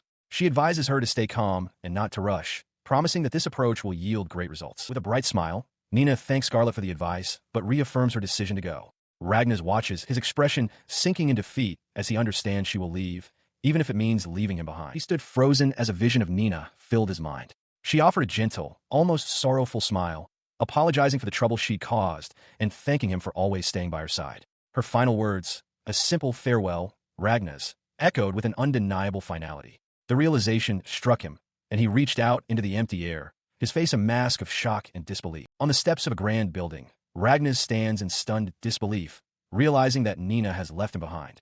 Beside him, the vampire girl, Scarlet, simply states that the time is now. Her cheerful teasing only serves to irritate him further. She playfully remarks on how poor Ragnar was abandoned by his owner, prompting him to demand she stop making the situation worse. The conversation shifts to a more serious tone. Scarlet tells him he should go to a place called Wishside to save Nenah, leaving him perplexed. He questions her logic, pointing out that while he understands the concern, not bringing Nenah back would surely get her into trouble. The vampire girl presses him to explain his meaning. She clarifies that his future actions will decide the world's fate, and for that purpose, Nenah's involvement is essential. Realizing the immense weight of her words, he asks for a more detailed explanation. She refuses, stating that the future will change, so she cannot elaborate. She continues, explaining her cryptic guidance. While telling him the whole truth would be easy, she believes that knowing everything would prevent him from taking the necessary actions when the time comes. This, she insists, is all the information she can provide. A bead of sweat forms on his temple as he processes her words. He concedes, acknowledging that there must have been a specific reason for letting Nenah proceed to Wishside alone, and agrees to follow her instructions. With a knowing smile, she urges him to carefully consider everything she has told him. Days pass, and he arrives in Wishside, the westernmost town in the kingdom of Astria. Standing on a cobblestone street, he reviews the information he gathered during his journey, his thoughts settling on a single name, Furlock Alucrit. He studied the information provided on Furlock Alucrit. The document identified him as a captain of the Lisbeth army, a skilled greatsword user who also possessed the title of Sword Saint. He noted that Furlock was currently invading Wishside with a single platoon. The man looked surprisingly young, perhaps even the same age as himself, making the document feel more like a wanted poster. The invading force's purpose was clear, to capture Nenah, dead or alive. A map illustrated the strategic situation. The kingdom of Ajwalef was already aware of the incursion into Wishside. If the invaders' demands were not met, they planned to press their attack toward the royal capital itself. The document also mentioned that the local army and the guild were expected to work together to prevent the situation from escalating into a full-blown war, a cooperation that would increase the war tax. With this information in mind, he began his search through the town. He found no signs of Nenah, and since he hadn't heard anything about Furlock's forces retreating, he concluded she hadn't surrendered herself. He considered her personality, knowing she had a tendency to jump into situations without thinking. It was entirely possible she was already somewhere in the town. From a high vantage point, he scanned the streets below, a flicker of concern crossing his mind. He hoped she was okay and wouldn't do anything too reckless. His gaze swept across the rooftops. He had heard there wasn't much damage to the buildings, which seemed odd. It was almost as if the invaders had already given up on the town. This lack of overt conflict led him to a decision. He needed information, even a little bit. He would use the listening skill, obtained from his random skill ability, to eavesdrop on the conversations of the people below. He activates his skill, and the thoughts of nearby soldiers immediately flood his mind. One soldier expresses severe doubt, questioning if their captain truly believes a single platoon can successfully invade Yajin and win against the entire Ajwalef kingdom. His companion quickly urges silence, worried they might be overheard. The second soldier privately considers the first to be far too serious. His own plan is to simply flee if the battle turns sour, confident that some other captain would readily accept it. The first soldier remains uneasy about their orders, but the second offers reassurance. He explains that their captain despises killing and gave them explicit instructions not to harm anyone while occupying the town. This overheard conversation solidifies Ragnar's understanding of the situation. He concludes that the Lisbeth army is not a unified force, or at the very least, Furlock lacks loyal allies. This internal division explains why the town's capture was so delayed. He reflects on the immense convenience of his skill, which allows him to perceive not just spoken words, but the very thoughts of people and even inanimate objects. This advantage is crucial, as he suspects the Ishwalef kingdom will soon make a move if the occupation continues. Suddenly, a cheerful, unfamiliar voice cuts through his thoughts, exclaiming that he has finally arrived. Startled, Ragnas glances around, trying to pinpoint the source of the sound. The voice then directs him to look down, and his eyes widen in sudden realization. At his feet is the small boar piglet, who seems to be complaining about how long he took. Ragnas is stunned, realizing with disbelief that he can even hear the animal's voice, mentally labeling it the shitty boar due to its surprisingly foul mouth. The piglet clarifies its purpose, stating that its master ordered it to find him and serve as his guide. Understanding the situation, Ragnas crouches down and agrees to follow. With the small creature leading the way, they head down a narrow alley. The piglet urges him to hurry. Ragnas follows, relieved that its master appears to be safe, though he still wonders where exactly she could be hiding. He followed the small creature along a familiar path, a realization dawning on him. This was the acute forest, the very place where he had first met her. The piglet led him to the base of a massive, ancient tree with a dark hollow in its trunk, indicating that this was their destination. Ragnas looked on, questioning if she was truly inside. He stepped through the opening and found a constructed doorway. Pushing it open, he discovered a stone-walled room, a hidden chamber deep within the forest, and wondered why such a place existed here. As his eyes adjusted to the lamplight, a familiar voice called out his name with a mixture of shock and joy. It was the royal knight, Nenah Urash, sitting at a table inside. He smiled, a wave of relief washing over him. "Yo," he said casually, "looks like you're still alive." She beamed back, her voice filled with emotion as she confirmed that she had, of course, come for him. He then lifted the small boar piglet. He acknowledged her presence, but was puzzled, asking how she had managed to send the creature to retrieve him. Before she could answer, he clarified his own understanding, explaining that he had heard the location directly from Urash. Her confusion was evident. He explained that she wouldn't know, but for today only, he had received a listening skill from his daily random skill draw. With it, he could even hear the thoughts of his target. Understanding dawned on her face. "So that's why you were able to read my thoughts," she exclaimed. He gave a slight, wry smile, admitting it was a shame the skill only lasted for a day. He would have much preferred something for combat. She laughed heartily at his complaint. More than that, she declared she had known he would come here. In fact, she had planned for it all along. Her revelation hung in the air, but Ragnar's attention was suddenly caught by a faint, fluttering noise. Annoyed by the distraction, he called out into the room, demanding that Scarlet show herself. In response, a small, bat-like creature materialized with a cheerful pop, announcing its presence. Nenah watched the exchange with a gentle smile. The tiny bat settled onto her outstretched finger. Ragnar observed it, remarking that he'd never seen Scarlet wear a ribbon like that before. Nenah, meanwhile, commented that it had taken him quite some time to arrive, though she added that it was fine. He was taken aback, but the bat interjected, reminding Nenah that it had told her Ragnar would rush to the side of the one he loves.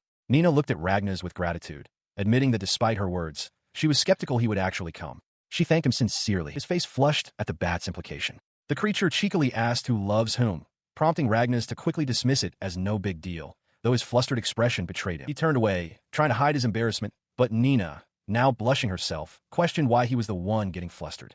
She insisted that it wasn't like that at all. Attempting to change the subject, he looked around the hidden room and asked Nenah what she was doing there, confessing he had assumed she was on a suicide mission.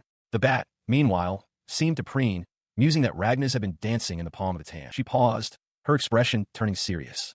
Nenah explained that a suicide mission had indeed been her original plan, but she had remembered Scarlet's words, which made her reconsider. He recalled the advice given to him by the bat. Don't rush. Stay calm, and you'll find great results. The creature confirmed this with a nod. Ragnar explained that he had taken the advice, cooled his head, and thought things through. Nenah's gaze hardened, a faint, determined smile playing on her lips. She confessed that despite the advice, she could still think of no other path forward than sacrificing herself. She stood with a downcast expression, her earlier resolve now tinged with regret.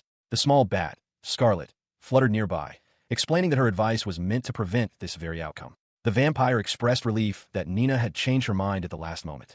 Internally, Nenah lamented leaving Ragnar behind, believing that if they had stayed together, they could have found a better solution. Ragnar looked on in confusion as Scarlet's voice continued, revealing that she had been keeping an eye on him as well. She explained that vampires possessed the ability to control bats from a distance, a fact that left him momentarily speechless. The realization struck him. He pointed toward the bat, understanding now that it was Scarlet who had revealed his location to the giant boar. The bat chirped, dismissing the topic as unimportant for the moment. Ragnar smiled, agreeing that they should focus on the present. He offered to share the intelligence he had gathered so they could decide on a course of action together. He began his report by describing the enemy commander, Furlock Alacrit.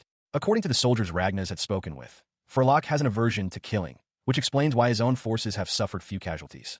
Despite this, it seems he is now preparing to invade Yaja. The soldiers, he continued, seemed to hold their commander in high regard. Furlock had appeared among them as a stranger, part of an unknown organization and seemingly without any allies of his own. In fact, he elaborated, it appears many of those soldiers are prepared to betray Furlock should a direct conflict with the Ajwalev coalition arise. Based on this, Ragnas concluded that the safest course of action would be to wait for the coalition to deal with them. Nenah listened intently, her expression somber. She countered his strategy, pointing out that such a plan would inevitably lead to both sides suffering significant damage. He turned to face her directly, acknowledging her point. He stated that she herself is the cause of the entire conflict, and that she must be in despair, knowing her existence has ignited this war. With a sad, resigned smile, she closed her eyes and agreed that it couldn't be helped.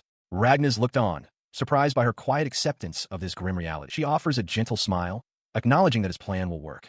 She understands he's acting with her safety in mind, and for that reason, she believes it's the best course of action. Her expression shifts to confusion as she asks what he means by that. Ragnas scratches the back of his head, admitting that while her assumption would normally be correct, this situation is different. He then reveals the true reason for his actions, indicating a small bat familiar hovering nearby. He explains that Scarlet Bloodray told him to save Nenah, conceding that she didn't provide details, so his understanding is merely a guess. His gaze lowers as he continues to elaborate on his thoughts. He feels that Scarlet didn't necessarily mean Nenah's life was in immediate danger, but the ambiguity of the request has left him uncertain about the right course of action. As he contemplates, Nenah hesitantly calls out his name, her hands fidgeting in front of her. He looks up, asking what's on her mind. She looks away, a slight blush on her cheeks, and prefaces her request by acknowledging that he probably won't agree. With a deep breath, she asks if she can just tell him what she wants to do right now. Her hesitation vanishes, replaced by a surge of conviction. Standing tall, with her fists clenched, she declares that she wants to save Furlock Alucard. The declaration hits him with the force of a physical blow.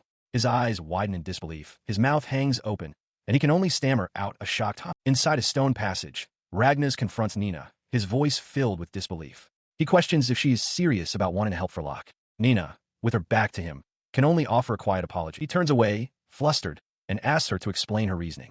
Nenah looks toward him, a small, bat-like familiar hovering near her head as she prepares to answer. She explains that from what she has heard, Furlock does not seem to be a bad person. With a somber expression, she adds that her own side avoided taking much damage precisely because of him. Ragnas processes this simple reason. An image of Furlock comes to mind, a man who stopped his own soldiers from killing. Ragnas admits he dislikes having such a person as an enemy, a sentiment Nenah shares. Still, the thought of helping an enemy troubles him deeply. His thoughts race. He realizes that rescuing Furlock is an almost impossible task for Nenah to accomplish alone, and that she is the only one even considering it. He connects this to his own unique skills, invincible and random skill, understanding now why he is needed. He concludes that he has only one choice, prompting a questioning look from Nenah. With a look of grim resolve, he tells her he will do as she says this time.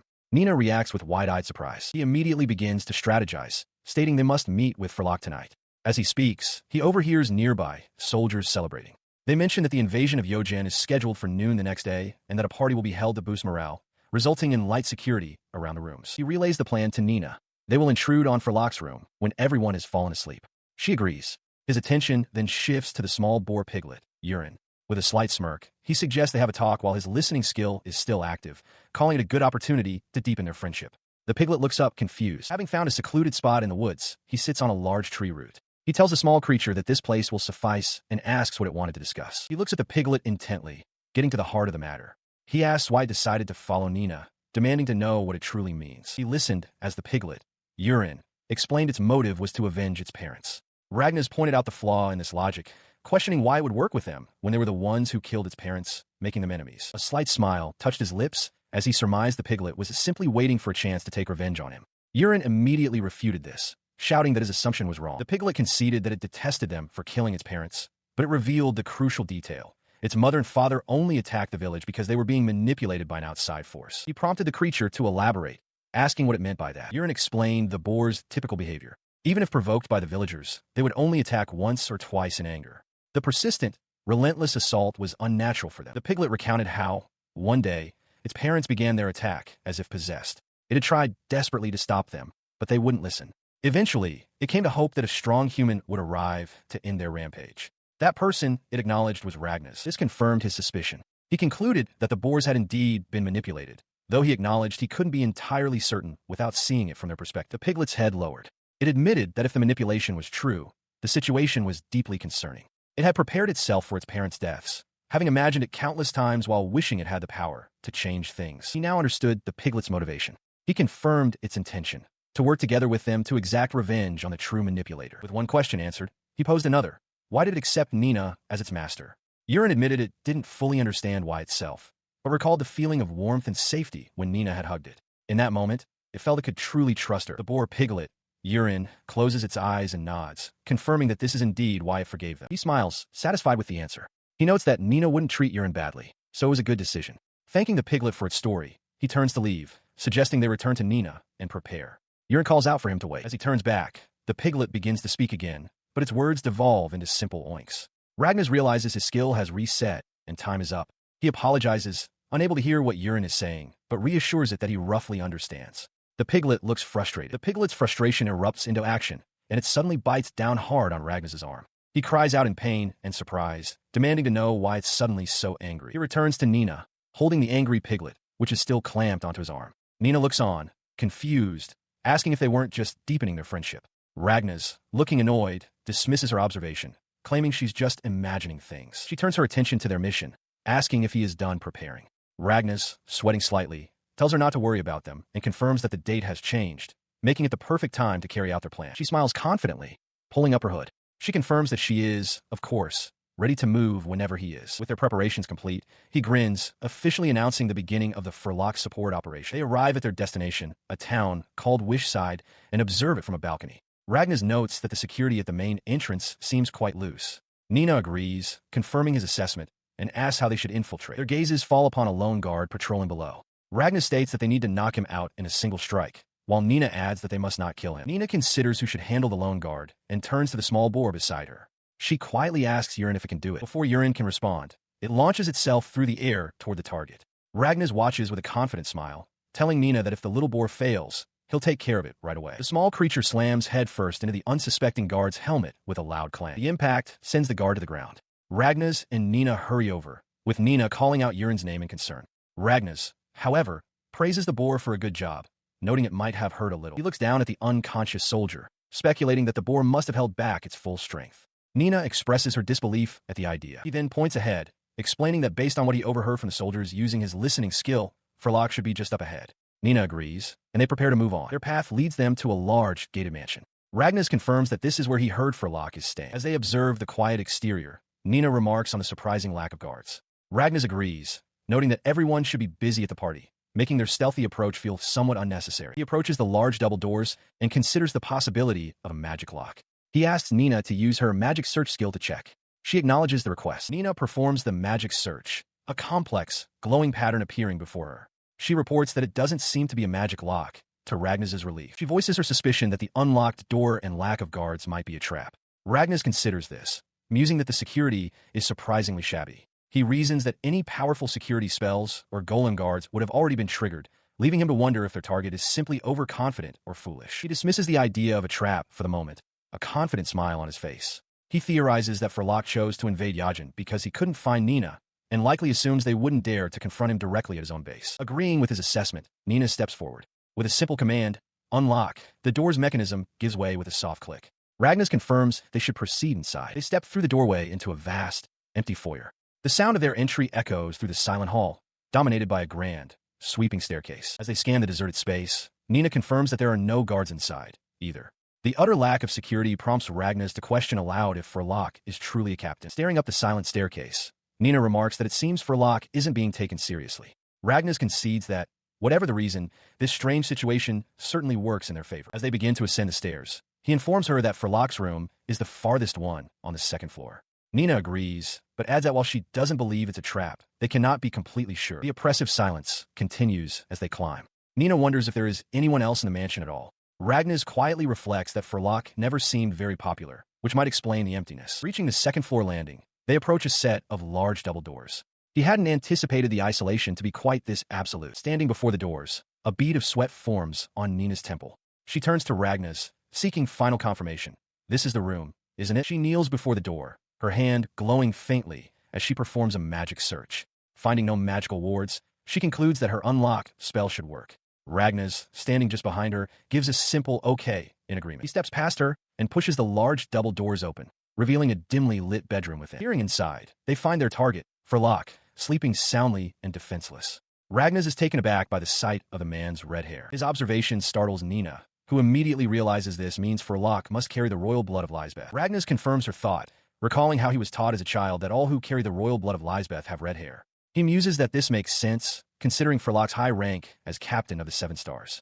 However, he remains puzzled as to why Furlock uses the surname Alacrite and not Lisbeth. Their hushed conversation is cut short as Furlock's eyes suddenly snap open. In a single, fluid motion, he throws off his blanket and leaps from the bed, demanding to know who is there. He lands in a ready stance, weapon in hand, glaring at the intruders.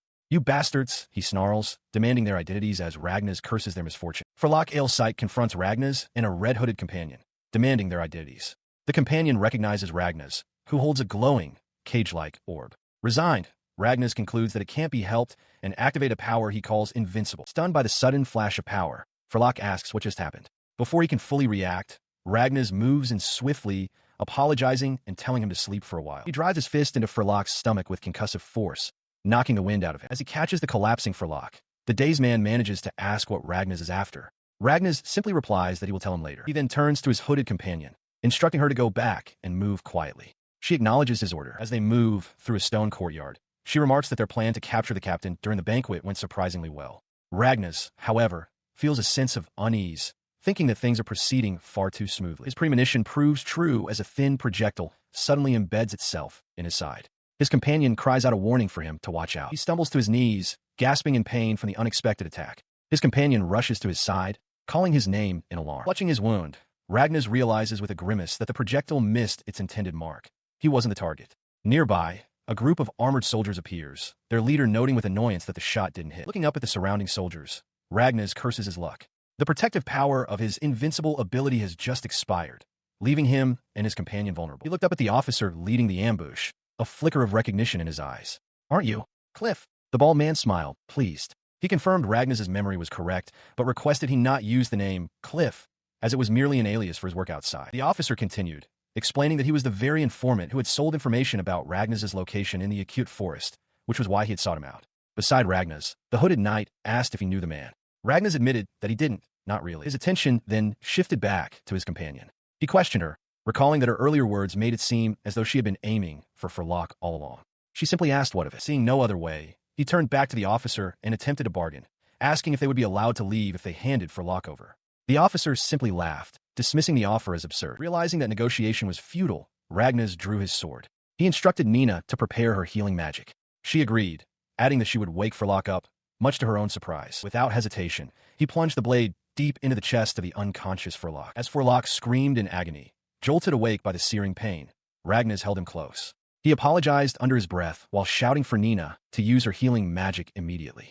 The wounded man, bewildered and in pain, demanded to know what was happening as Nenah began to cast her spell. The magic took hold, and moments later, a fully healed Furlock stood on his feet. He looked around in confusion, his eyes landing on the officer. "Ryuan-san, why are you here?" he asked, bewildered. The officer, now identified as Ryuan, casually greeted him. Ryuan answered him directly, stating he was on a mission from a certain individual. His objectives were twofold: to deal with Furlock Ailsight and to capture the princess he was supposed to be capturing. A smug grin spread across his face as he remarked on his good fortune, hitting two birds with one stone. Furlock stared in disbelief, questioning what Ryuan meant and reminding him that he was the one who supposedly saw them killed. Ryuan explained that as a farewell gift, he had volunteered to lead the Seven Stars Knights himself. Held back by Ragnas, Furlock desperately demanded to know why he had to die. Ryuan's reply was chillingly simple. It was because he was an illegitimate child. Ryuan continues to mock him, noting that even after Furlock rose to the post of captain of the Seven Stars through sheer talent, many still looked down on him for his origins. He shouts back in defiance, refusing to accept his fate based on such stupid reasons. His defiance quickly fades into resignation. He mutters that his acceptance is irrelevant and asks if they can just end it now. Nearby, Ragnas takes in the scene, a look of understanding dawning on his face. He steps forward and places a hand on Furlock's shoulder, acknowledging the captain's difficult situation. Ragnas proposes that for now, they should join forces. Furlock reacts with a grimace, clearly agitated by the suggestion. As Furlock questions the offer to join hands, Ragnas leans in to clarify his intent. They are not his enemies. Nenah then steps forward, adding that they came specifically to save him and have even brought his item box. Her words catch Furlock's attention, his expression shifting to one of surprise. Standing together with Ragnas, she offers a reassuring smile and pleads for him to trust them. His resolve hardens. Now armed with his weapon, Furlock stands beside them and asks for their help. Ragnas readily agrees, and the three of them form a united front. Across from them, Ryuan scoffs at their alliance. With a wide, malicious grin, he declares that if they intend to fight together, then his side will no longer hold back. His soldiers immediately open fire, but Furlock effortlessly deflects the volley of projectiles with his massive weapon. He scoffs at their attack, questioning if they truly believe such a thing could defeat him. He strains against the force of Ryuan's blade, the metal screeching under the pressure. The bald officer, however, seems unfazed, a confident smirk on his face as he dismisses Furlock's defensive capabilities. With a sudden surge of strength, Ryuan breaks the stalemate, twisting his body and sending Furlock flying through the air. The captain is thrown off balance, struggling to regain his footing. Before Ryuan can press his advantage, Ragnas intercepts him, his own weapon clashing against the officer's. He grins, reminding the bald man that he and Nenah are still very much in this fight. As their blades are locked, Nenah unleashes an attack from his side, conjuring a thunder spear that hurtles directly toward the distracted officer. The spell impacts, and Ryuan turns his attention to the pair, a look of surprise on his face. He admits he had underestimated them, thinking they were merely small fry, but concedes that their coordinated attack was not bad. Ragnas offers a curt thanks for the compliment. His surprise quickly morphs into a wide, unsettling grin. He declares that the fight is finally becoming interesting. Turning his gaze towards Furlock, he issues a challenge, telling the Sword Saint not to die too quickly, lest the battle become boring. In response, Furlock begins his own preparations. He brings his blade close and utters an incantation, Sword Enchant Aurum, explaining that the word means gold as he wraps his sword in a brilliant light. Ryuan watches with recognition, commenting on the sword enchant technique. He notes with a smile that it has been some time since he last witnessed Furlock use that particular skill. His sword now blazing with golden energy, Furlock levels it at his opponent.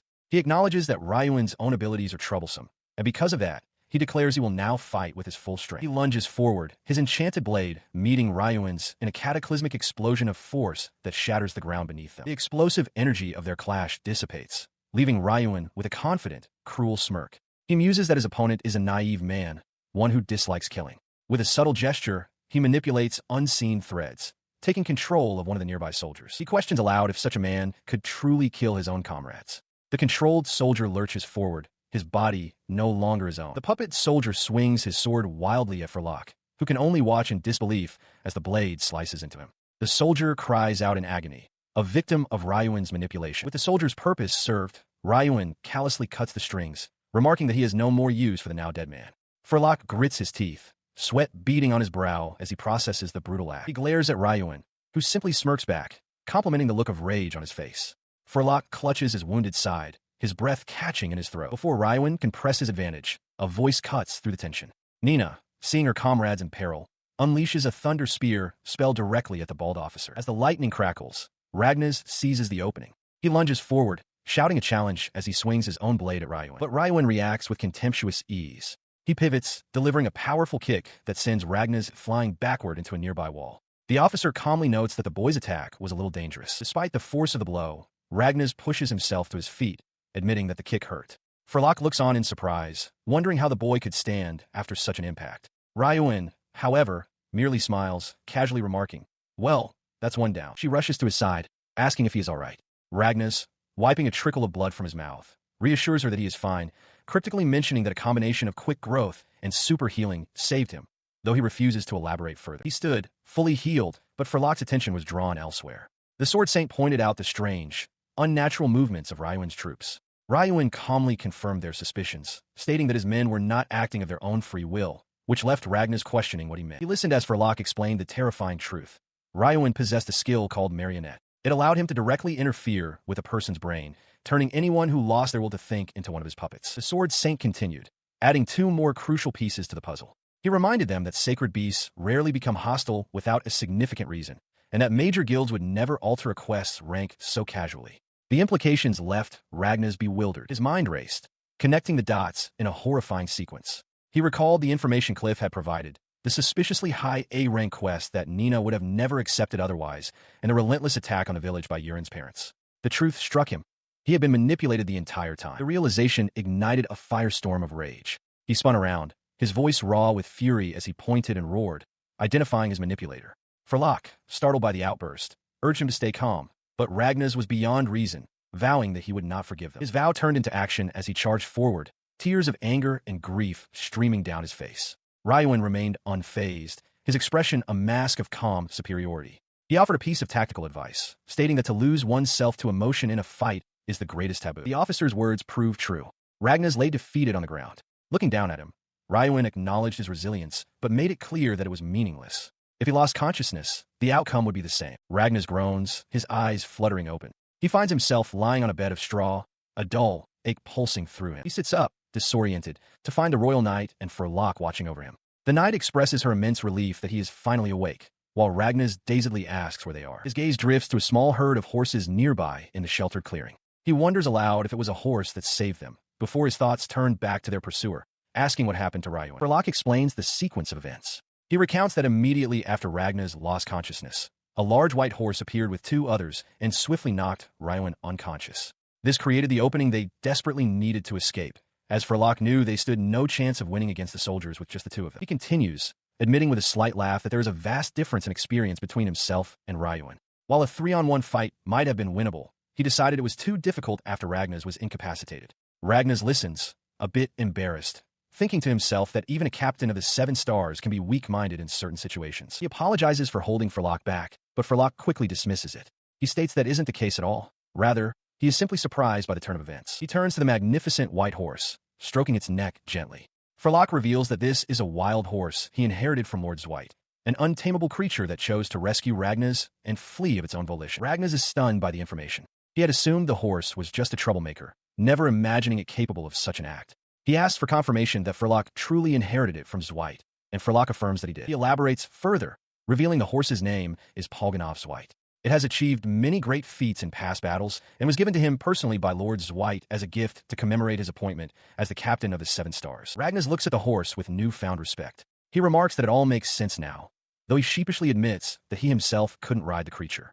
Furlock stands beside him, smiling. He found his way to the stables, gently stroking the neck of a familiar white horse. "It's been a while, Lucy," he murmured, expressing his relief at seeing her again. As he reunited with the horse, the royal knight approached him.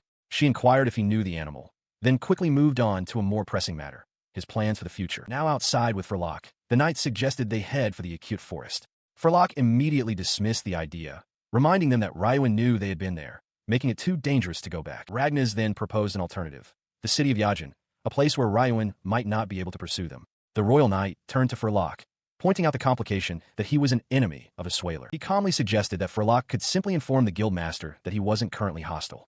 The proposal struck Furlock with horror, who recoiled at the thought of betraying his country and switching allegiances. Furlock grumbled that Ragnas was being incredibly troublesome, but the royal knight bluntly stated that he had no other choice in the matter. The weight of his situation crashed down on him. He realized he had been betrayed first. There was no place for him back in Lisbeth, not when the captain of the 7 stars had been dispatched with secret orders to eliminate him. He had far too many enemies. Defeated, he conceded the point. The royal knight chided Ragnas for being too harsh, but Ragnas stood firm, explaining that Furlock wouldn't have accepted the truth otherwise. With the matter settled, Ragnas smiled confidently and declared their destination set. "Then, let's go to Yajin." "Okay." The royal knight beamed, readily agreeing to the plan. Furlock, with a look of weary resignation, crossed his arms and reluctantly concurred. Inside the Yajin Adventurers Guild, the guild master, Kamar, strikes a pose, a look of understanding on their face. They realize now why the group has sought them out. As Kamar observes them, Furlock states his intention to speak with the king, but Ragnas interjects, reminding him that his troops are still within Wishside. Kamar listens, concluding that the situation should be manageable. Ragnas then asks Kamar about their next steps. Kamar, winking playfully, expresses hope that their assistance makes up for a previous mistake. Ragnas, leaning in uncomfortably close, confirms his plan to go to Scarlet's mansion. They cheerfully tell the group that it will be difficult for them to make a move today, and that they will prepare proper lodging for them, so they can rest for the night. Later, outside the guild, Nenah asks which one they will choose, mentioning that while there are other, duller options, her friend runs in a nearby. Ragnas, looking pleased, thanks Kamar, who he calls Chuchuchan. He realizes with horror that Kamar's friend is a girl. Panicked, he grabs Nenah and covers her mouth, shouting that they should go to the other inns instead. Despite his outburst, they end up at an inn. Nenah reflects with annoyance that she had been looking forward to staying at her friend's place, inwardly calling Ragnas an idiot. Inside one of the rooms, Ragnas sits on a bed. He notes that an inn where one can rest properly is better and asks if Furlock, who is already resting, needs anything, clarifying that he just wanted to talk. He is interrupted by Nenah, who approaches him. She explains that since they've been constantly on the move, she hasn't had a chance to talk much about herself. Ragnas, surprised, asks if she is sure she wants to tell him. She places a hand on her chest, ready to speak. "Please listen to what had happened in my country. Urash," she begins. Ragnas agrees, and she moves closer, taking his hands in hers as she prepares to share her past. She begins her story, recalling a time about 10 years ago when the Urash kingdom was at peace. As a royal, she was already training to be a swordsman under the tutelage of Marvis, the greatest rapier user in the country and an aide to her mother, Olivia. He compliments her, noting her improvement, but she humbly credits his diligent training. He observes that her body is adapting well to the daily regimen, confidently stating that her attacks will surely reach him one day. Unfazed, she declares that she can still fight and lunges forward once more. Despite her efforts, she fails to land a single hit, a fact she finds deeply frustrating. Marvis praises her performance, but gently advises her to concentrate and look for her opponent's openings. His encouragement works. Reinvigorated, she eagerly asks for one more round. Marvis smiles, noting her genuine love for training and remarking that with her dedication, the country will be in safe hands. She proudly states her ambition to become a kind ruler, just like her father. Just then, her mother, Olivia, arrives, calling her daughter's enthusiasm cute. She playfully wishes Nenah would apply the same effort to her studies. Nenah's father, standing beside Olivia, gently disagrees, saying it's good that she has something she's passionate about. As the sun begins to set, Marvis announces that their training for the day is over. Nenah pleads for just one more round, but he remains firm. With a sigh, she reluctantly agrees. He then reassures her, stating with conviction that she is genuinely talented. He can vouch for it, bringing a smile to her face. Beaming with joy, she happily acknowledges her father's words. Her parents watch from a nearby archway, her father cautioning her not to overdo it. She recalls how she loved seeing her mother and father performing their official duties for the kingdom. Their example inspired her to do her best for the country in the future. She remembers how Marvis became her master, always making time for her training even when he was busy with his own duties. He praised young Nenah for her good work, but she was focused on a single goal, to become an adult. With this resolve, she took his hand, determined to give it her all. She threw herself into her training, continuing her sword practice with Marvis, diligently working on her etiquette, and, at her mother's request, dedicating herself to her studies. 2 years passed in this manner. One day, her father approached with a smile, announcing that he had heard the news. She would finally be able to use advanced-level magic. He found her in the study with her mother and Marvis, but her reaction was not what he expected. Noticing her downcast expression, he asked if she was feeling unwell. At that moment, Nenah was consumed by anxiety. Her anxiety stemmed from stories she had heard about other children her age. There was a girl from the royal family of the neighboring country, Robimal, who had already managed to summon a spirit. Worse still, in another neighboring country, Lisbeth, there was a boy called the Child of God, who was said to surpass even the knights in power. Her father, sensing her distress, tried to comfort her, asking what was wrong and assuring her it was fine to go at her own pace. But Nenah, clenching the fabric of her dress, felt she still had a long way to go compared to these prodigies, as she was only just able to use advanced magic. She suddenly looked up, her face flushed with determination, and declared that his reassurances wouldn't work. Announcing that she would excuse herself, she turned to leave. She hurried out of the room, ignoring her father's calls. As she turned down the hall, she was met by a man with a gentle smile. This was Rudo, her father's right-hand man and the Prime Minister of Urash. He stopped her, noting the terrible look on her face and asking what was wrong. When she claimed it was nothing, he kindly offered to share a rare tea from the east and listen to her troubles. Nenah quietly agreed. He acknowledged her words, understanding the source of her concern. He then asked why she was in such a hurry, praising her extraordinary talent, even when considering the prodigies of other nations. She shifted the conversation, asking if he had heard the rumors about Robimal. She explained that she'd heard they were at war with Lisbeth and were at a disadvantage, worrying that if Robimal were to lose, their own country would be next. Her serious demeanor suddenly broke into a laugh. She declared with youthful bravado that if their country was threatened, she, as a royal, must save the people. She then apologized, admitting her own declaration was funny. He smiled warmly, telling her he knew she was serious. He reassured her by explaining that the king of Lisbeth and her mother were old friends, making Lisbeth a friendly country. He continued his explanation, stating that after King Roan ascended the throne, Lisbeth had not been at war, and he wouldn't be so violent as to wage war against a friendly nation. Furthermore, he pointed out that even if a war did break out, there was no way she would be allowed to participate, as she was only 8 years old. He gently advised her not to be in such a hurry, suggesting that rushing things might only make them take longer. She then confessed that she had said something terrible to her father. Rudo, ever gentle, told her it was all right and that her father would surely forgive her if she apologized. His kind words reached her. He told her that he had looked after her since the day she was born and thought of her as his own precious daughter. Overcome with emotion, she thanked him, tears streaming down her face. He patted her head, telling her that everyone in the country thought she was precious and that they were all a family. However, a shadow loomed over this tender moment, as the threat of Lisbeth was drawing closer than they could have imagined. 2 months after Nenah mastered advanced magic, a soldier in full armor rushes into a grand hall, his footsteps echoing on the stone. He pants heavily, announcing his arrival to deliver a report to a waiting assembly. He stands before Rudo, who calmly asks if he knows what happened to the royal family of Ledens. The soldier, trembling slightly, confirms that he does, before delivering the grave news. The capital, Lajamel, has fallen to the troops of Lisbeth. As Olivia listens with a horrified expression, the soldier continues his report. King Ledens and Queen Lelicy were captured during the assault.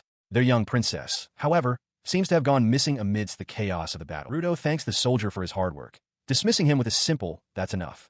He coldly speculates that the princess was likely lost with the burning castle. The soldier bows and excuses himself. The news triggers a memory of a young princess, her eyes wide with terror as she stammers, "No way." The war in the neighboring countries had deeply shaken her. In the present, Nenah Urash stands before a shattered portrait of that same royal family. King Ledens, Queen Lelicy, and their smiling daughter. A happy moment now marred by destruction. She recalls the passage of time. Several years later, when she turned 16, she had already acquired the highest level of magic. Even then, Lisbeth's strange movements were a constant source of unease. Her face tightens with the memory of her anxiety. She was certain, with a dreadful premonition, that Lisbeth would eventually invade their kingdom as well. Fueled by this fear, she stands with her maid before the doors of a library. She resolves to acquire something even more powerful to protect those important to her, wondering what she might learn within its walls. Pulling a dusty, ancient tome from shelf, she recognizes its contents. It is a book of forbidden magic. She recalls that this magic is considered even more powerful than the high-level spells she already commands. She read that the reason the magic was banned wasn't just its immense power, but also its tremendous side effects. In a worst-case scenario, the user would lose their life. Despite the risks, she steeled her resolve. If she could use it, they might gain an advantage in the war. She vowed to master this forbidden magic, no matter what. Soon after that, the invasion of Urash by the kingdom of Lisbeth truly began. In a royal chamber, Rudo delivered a grim report to King Julius, Nenah's father. With Nenah and Olivia present, he stated that the situation looked bleak. Lisbeth's attack had been fierce, and the city of Santamigia was already seized. He continued, warning the king that at this rate, Santamigia would fall completely in no time. Rudo proposed sending a magic squad as reinforcements, a suggestion that visibly troubled the king. Nenah stepped forward, addressing her father formally as King Julius. He began to refuse, explaining that the magic squad was their last line of defense. She countered with a plan. Leave the vice-captain and the main squad to protect the capital, while she would lead a few members to the front as their captain. Her father's response was swift and absolute. Not allowed, he declared, his expression pained. He could not permit her to go to the front lines. Shocked, Nenah could only call out to him. Rudo interceded on her behalf, asserting to King Julius that Nenah was the best mage in the country and could surely handle the Lisbeth army. He then posed a pointed question to the king. "Do you not trust Nenah-sama?" She pleaded with her father directly, stating her desire to do her best for their country. The king looked away, his expression fraught with worry, clarifying that his refusal was not a matter of trust. He seemed to relent, admitting that he understood her position, but his hesitation remained. Taking this as consent, Nenah turned to leave, confidently assuring them, "I'll be fine." She turns to the prime minister, her expression a mixture of grim resolve and reassurance. She tells him that she has been working towards this day and promises to make sure she comes back alive. With that, she looks over her shoulder, her voice firm. She declares that they have no time to waste. She will select her members and head to Santamigia immediately. Her squad arrives at the city of Santamigia. They pause at the entrance, taking in the sight of the cobblestone streets and silent buildings of the supposed front lines. As they proceed into the city, the eerie quiet becomes unsettling. One of her soldiers asks what is going on, noting that the place feels like a ghost town. Nenah silently agrees, observing that there are no traces of battle anywhere. Deciding to investigate, she issues a command to her troops. They're to look around, splitting up into pairs to check every location. Her soldiers affirm their understanding. The soldiers disperse, moving through deserted alleyways and peering into empty homes, finding no signs of life. After a thorough search, the squad regroups. One of them reports that they couldn't find anyone. Nenah listens, her expression hardening as she processes the information. Suddenly, a soldier cries out, pointing towards the horizon. A horrifying thought strikes Nenah, and her hand flies to her mouth. She wonders aloud if the news about Santamigia being the front lines was all fake information. Her eyes widen in terror as she realizes what the signs of battle in the distance mean. It's in the direction of the royal capital. She understands now. It was a trap to lure the guards away. Cursing herself for not noticing sooner, she shouts for her squad to return to the capital immediately. Spurring their horses into a frantic gallop, the squad races back the way they came. Nenah's mind is consumed with a single, desperate thought. She must hurry to save the people, her father, and her mother. She galloped away, ignoring the desperate cries of her subordinates, who pleaded for her not to go on alone. Her mind raced with confusion. They hadn't encountered a single Lisbeth soldier on the way to Santamigia. How could this have happened? As she crested a ridge, the horrifying truth became clear. Below her, the entire royal capital was engulfed in flames. Panic seized her as she desperately tried to understand the enemy's strategy. What route did they use? Did they have a secret path she knew nothing about? Her gaze fixed on the heart of the inferno. The palace itself was on fire. Her thoughts immediately flew to her father and mother. She ran through the palace grounds, fueled by a desperate prayer that she would make it in time, that everyone would be safe. But the scene inside was one of utter devastation. The invaders had slaughtered the members of the magic squad, and even the maids without a second thought. The sheer cruelty of the act struck her to the core. As she trembled with rage and grief, a familiar voice called out, expressing relief that she was all right. Turning, she saw him and felt a wave of relief. It was Rudo, and he was safe. But then she noticed his attire, a strange uniform she didn't recognize. His cold response shattered her hope. He asked who this Rudo was she spoke of, questioning if she was mistaking him for someone else. He then introduced himself as Ruinous Rayforth, captain of the 3rd squad of the Lisbeth 7-star squad. Nenah could only stare, utterly bewildered, and ask what he was. She stared in horror as the man wearing Rudo's face calmly recounted his treachery. He confessed to being the one who proposed splitting the capital's defenses and who reported on the situation in Santa Migia, all to orchestrate the city's swift and devastating fall. The weight of his confession crushed her. With a trembling voice, she asked if it was true, that he had betrayed them and led the Lisbeth army right to their home. He corrected her with a condescending smile. It wasn't a betrayal, he explained, because he was from Lisbeth from the very beginning. He had come to her country purely as a spy. As a flood of warm memories, of laughter and shared moments with the man she knew as Rudo flashed through her mind, his voice cut through the haze. He admitted that playing house had been fun, but now, that game was over. His cold dismissal shattered her. "Stop joking around," she screamed, her face a mask of anguish and disbelief. He merely watched her break down with a feigned, mocking gasp. Refusing to accept this nightmarish reality, she channeled her rage into power. Her hands began to glow as she invoked a magic boost, preparing to strike back. With a furious cry, she lunged forward, unleashing a crackling spear of pure lightning directly at it. The thunder spear dissipated into nothingness just before it could connect. He had nullified her attack with a casual flick of his wrist, a glowing magical sigil forming before him. He looked down on her, remarking coolly that she still lacked experience. Before she could process her failure, dark, ribbon-like tendrils erupted from his shadow. He announced his intention to make her stay quiet for a while as the bindings shot towards her. The shadows coiled around her instantly, pinning her arms and rendering her completely helpless. He leaned in close, his voice a low whisper against her ear, mocking her foolishness for ever thinking she could be a match for him. She listens in horror as Ruinous speaks of her parents, Julius and Olivia. He cruelly describes their faces, twisted by the realization that someone very close to them had betrayed them. He continues, a gleeful, sadistic smile spreading across his face. He confesses that he thoroughly enjoyed watching them get trampled, helpless to do anything, adding a specific, chilling remark about Queen Olivia's beauty. His vile words finally break through her shock. Bound by his dark magic, she screams in desperation, demanding to know what he has done to her father and mother. In response, he leans in, his face inches from hers, and seizes her chin. He mockingly praises her for worrying about her parents in her current state, calling it wonderful, before adding that there is nothing he can do. As he holds her captive, a fully armored Lisbeth soldier approaches and reports that the palace has been successfully cleaned up. Ruinous calmly acknowledges the soldier's good work. His attention then shifts to another presence just out of view. He confirms that only people from Urash remain, then addresses the newcomer by name, Marvis, stating that he hadn't asked for his help. The figure steps into view, revealing himself to be Marvis. Seeing him there, allied with Ruinous, a fresh wave of despair washes over Nenah as she realizes he, too, has betrayed her. He looks on with a detached calm, a faint smile playing on his lips. He remarks that this boring period is finally ending, something he found unbearable. Memories of his time serving the Urash royal family flicker past, each moment tinged with his profound ennui. The weight of this second betrayal is too much to bear. Tears stream down her face as she weakly pleads for them to stop, her voice cracking as she insists they must be lying. They ignore her pleas. Marvis advises her to stay quiet, claiming he doesn't wish to hurt her. Ruinous then delivers the final, chilling revelation. She is to be an offering for Ronsama. When Nenah, in her confusion, asks why the king of Lisbeth would want this, Marvis coldly dismisses her question, telling her she has no need to know. Bound and helpless, she could only watch as a Lisbeth soldier approached Ruinous Rayforth to report that all preparations were complete. Ruinous acknowledged the news and gave a simple command, "Bring them here." Marvis stood silently beside him. With a cruel, condescending smile, Ruinous then addressed his captive directly, claiming to be in a kind mood. He held up a small, glowing orb, within which two figures could be faintly seen, and offered her a chance to say farewell to her parents. Ruinous Rayforth gazes down at the captured Nenah Urash, who stands bound by thick ropes. He remarks coolly that she looks pathetic, offering to grant her some time to say a final farewell to her parents. Her face flushes with humiliation as she recognizes one of her own maids standing impassively nearby, a silent witness to her defeat. A woman in a Lisbeth officer's uniform then steps forward, introducing herself with a confident smile as Almonica Planche, captain of the 3rd Division of the Lisbeth 7 Stars. The aftermath of the attack is grim.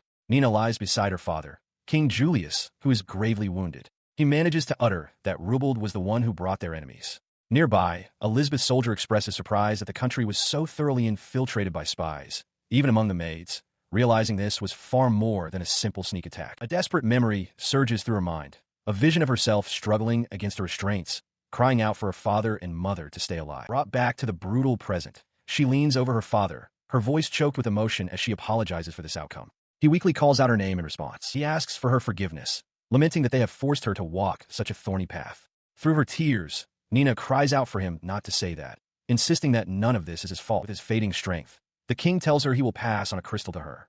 His final command is a plea. She must protect the bloodline of Urash. She accepts without a moment's hesitation, her voice cracking as she promises that she will. As Nenah weeps, her mother, Queen Lelicy, also wounded and lying nearby, calls her name. With a pained smile, the queen tells her daughter that she, too, has a final request. She recalls a promise made long ago, asking her husband, King Julius, if he remembers his vow to build a country where everyone could be happy. Her voice, now weak and fading in the present, tells her daughter Nenah that she always believed she could be the one to build that country filled with smiles. With her husband dying beside her, the queen offers a final, pained smile, assuring Nenah that she is their pride and joy and that they will always be watching over her. Her words sound too much like a final goodbye, and Nenah cries out in protest. She insists she is their daughter and will fulfill the promise, begging them not to speak as if it's the end. Her desperate plea is cut short by a cruel act.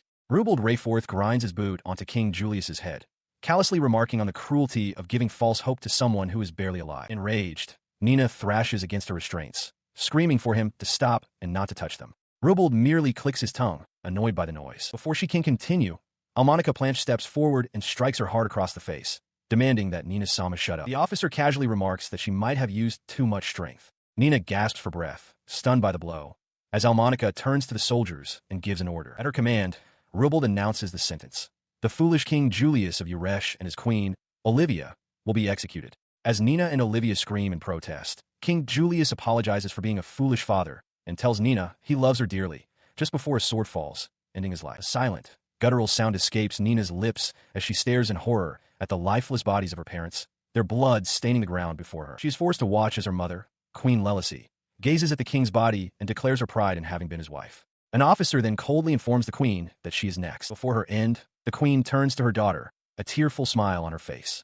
She tells her lovely girl, Nenah, that she will love her forever. With those final words spoken, the executioner's blade falls, ending the queen's life in a swift, brutal strike. The sight leaves Nenah utterly broken, tears streaming down her face as she whispers a single, uncomprehending question: why? Below, Ruined Rayforth addresses his soldiers, congratulating them on their good work and declaring a complete victory for Lisbeth. As his triumphant voice echoes, the full weight of her loss crashes down upon her. Her father and mother are dead. All the servants and soldiers in the castle have been killed. Ruined then announces his intention to return early, taking Olivia's head with him, and casually leaves Nenah in the care of the remaining soldiers. The betrayal cuts deeper as she processes the truth. The castle was filled with traitors. Marvis and Rudo, men she had trusted, were both complicit in the capital's destruction by fire. This devastating realization poisons her view of the world. She no longer has any allies. In her mind, each and every person standing before her is now an enemy. A cold resolve settles over her despair. If they are all enemies, then she will simply erase them all. In the name of Urash, she issues a command to devour everything, unleashing a power she calls Blue in Nova. A torrent of dark energy erupts from her, catching the Lisbeth officer completely by surprise.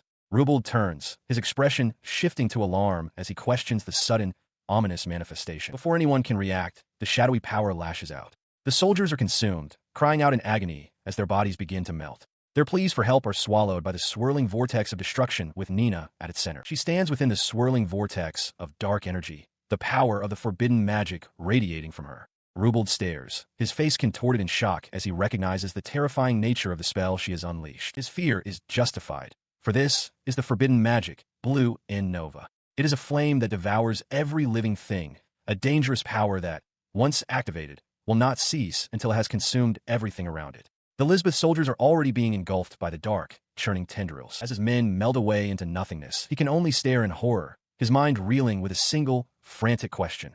When did she learn to wield such a terrible power? His shock, however, quickly curdles into a smug, twisted confidence. He dismisses her as a simple girl, one who is always swayed by her emotions. He believes all he needs to do is capture her heart once more to bring her back under his control. At that moment, Olivia collapses to her knees before the destructive torrent. With tears streaming down her face, she begs Nenah to spare her, reminding the princess of her years of loyal service as a maid and appealing to the kindness she once knew. Nenah looks down, a single tear escaping her eye, but her expression is cold and unforgiving.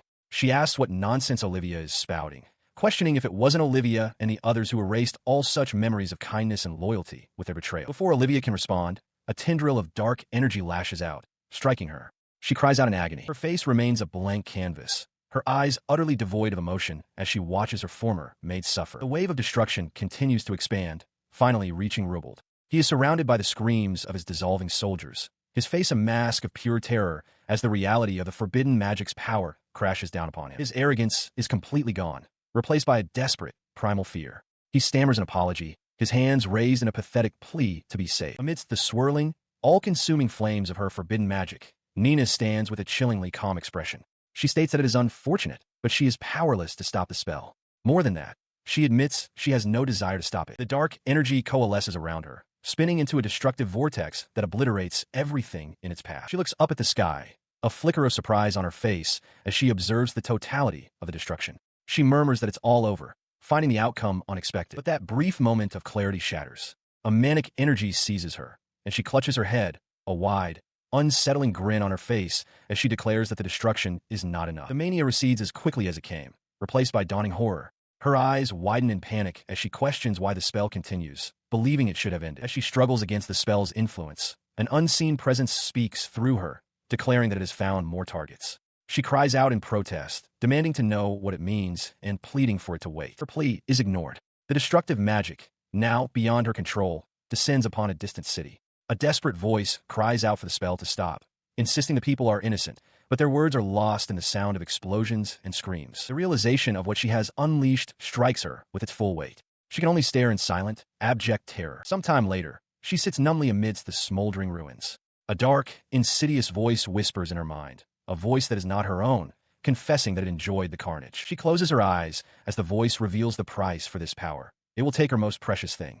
Resigned to her fate, she accepts the terms, silently urging it to take what it will, knowing the decision has already been made. She knelt amidst the smoldering ruins of her home, her head bowed in despair. She apologized to her departed father and mother, whispering that she would join them soon. But a disembodied voice echoed in the darkness, declaring that it had received her most precious thing, a part of her name. The words made no sense. She looked up as a spectral display identified her as Nenah Urash.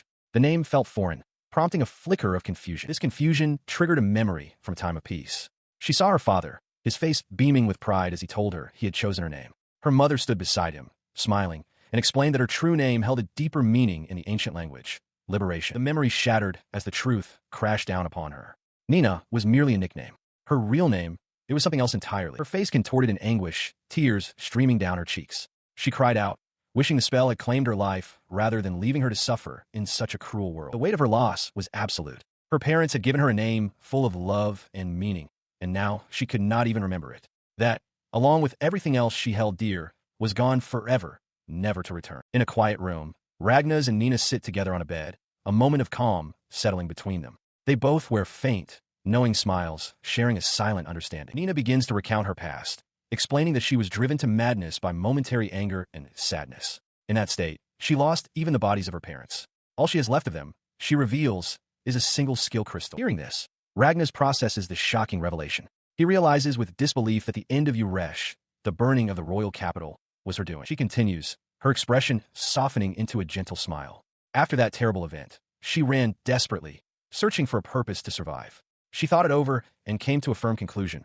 Revenge was not the path forward. Her eyes shine with newfound resolve as she explains the duty her parents entrusted to her before they died. She must carry it out properly, to build a country where everyone can be happy and smile. Moved by her conviction, Ragnas looks at her with admiration. He tells her she is strong, and her purpose ignites his own. With a confident smirk, he declares that he, too, will change this painful world. His declaration hangs in the air as they sit with their backs to the room. He then speaks quietly, admitting that he feels he did a terrible thing to her. He didn't trust her, and he made her his slave. He quickly clarifies, however, that he still believes it was the best decision he could have made at that time. Nenah then asks why he thought it was a good idea for her to share her story. She answers her own question with a warm, heartfelt smile, her eyes closed in contentment. It was because, through everything, he remained her ally until the very end. Ragnas looks at her, surprised by the words. She elaborates, acknowledging that for him, who didn't know her past, following her uncomfortable actions must have been difficult. Yet he stayed by her side as an ally, and that, she confesses, made her truly happy. Her companion, however, was still troubled. Ragnas looked away, confessing that he still felt he had abandoned her once. Nenah began to object, shaking her head. She countered, flustered, that it didn't matter. Even if Scarlet had told him to, he still came to save her in the end. With a blush, she insisted that he had saved her, and that was what counted. Seated together on the edge of a bed, Nenah pointed out that regardless of the circumstances, the final decision to act was his. Ryuan conceded that he couldn't deny that, prompting her to tease him for not being able to be honest. He then admitted, with a slight blush, that he had been truly happy. When he thought he was alone again, he felt lonely, but knowing she was by his side put him at ease. His own heartfelt confession left him completely flustered, wondering why he was saying such things.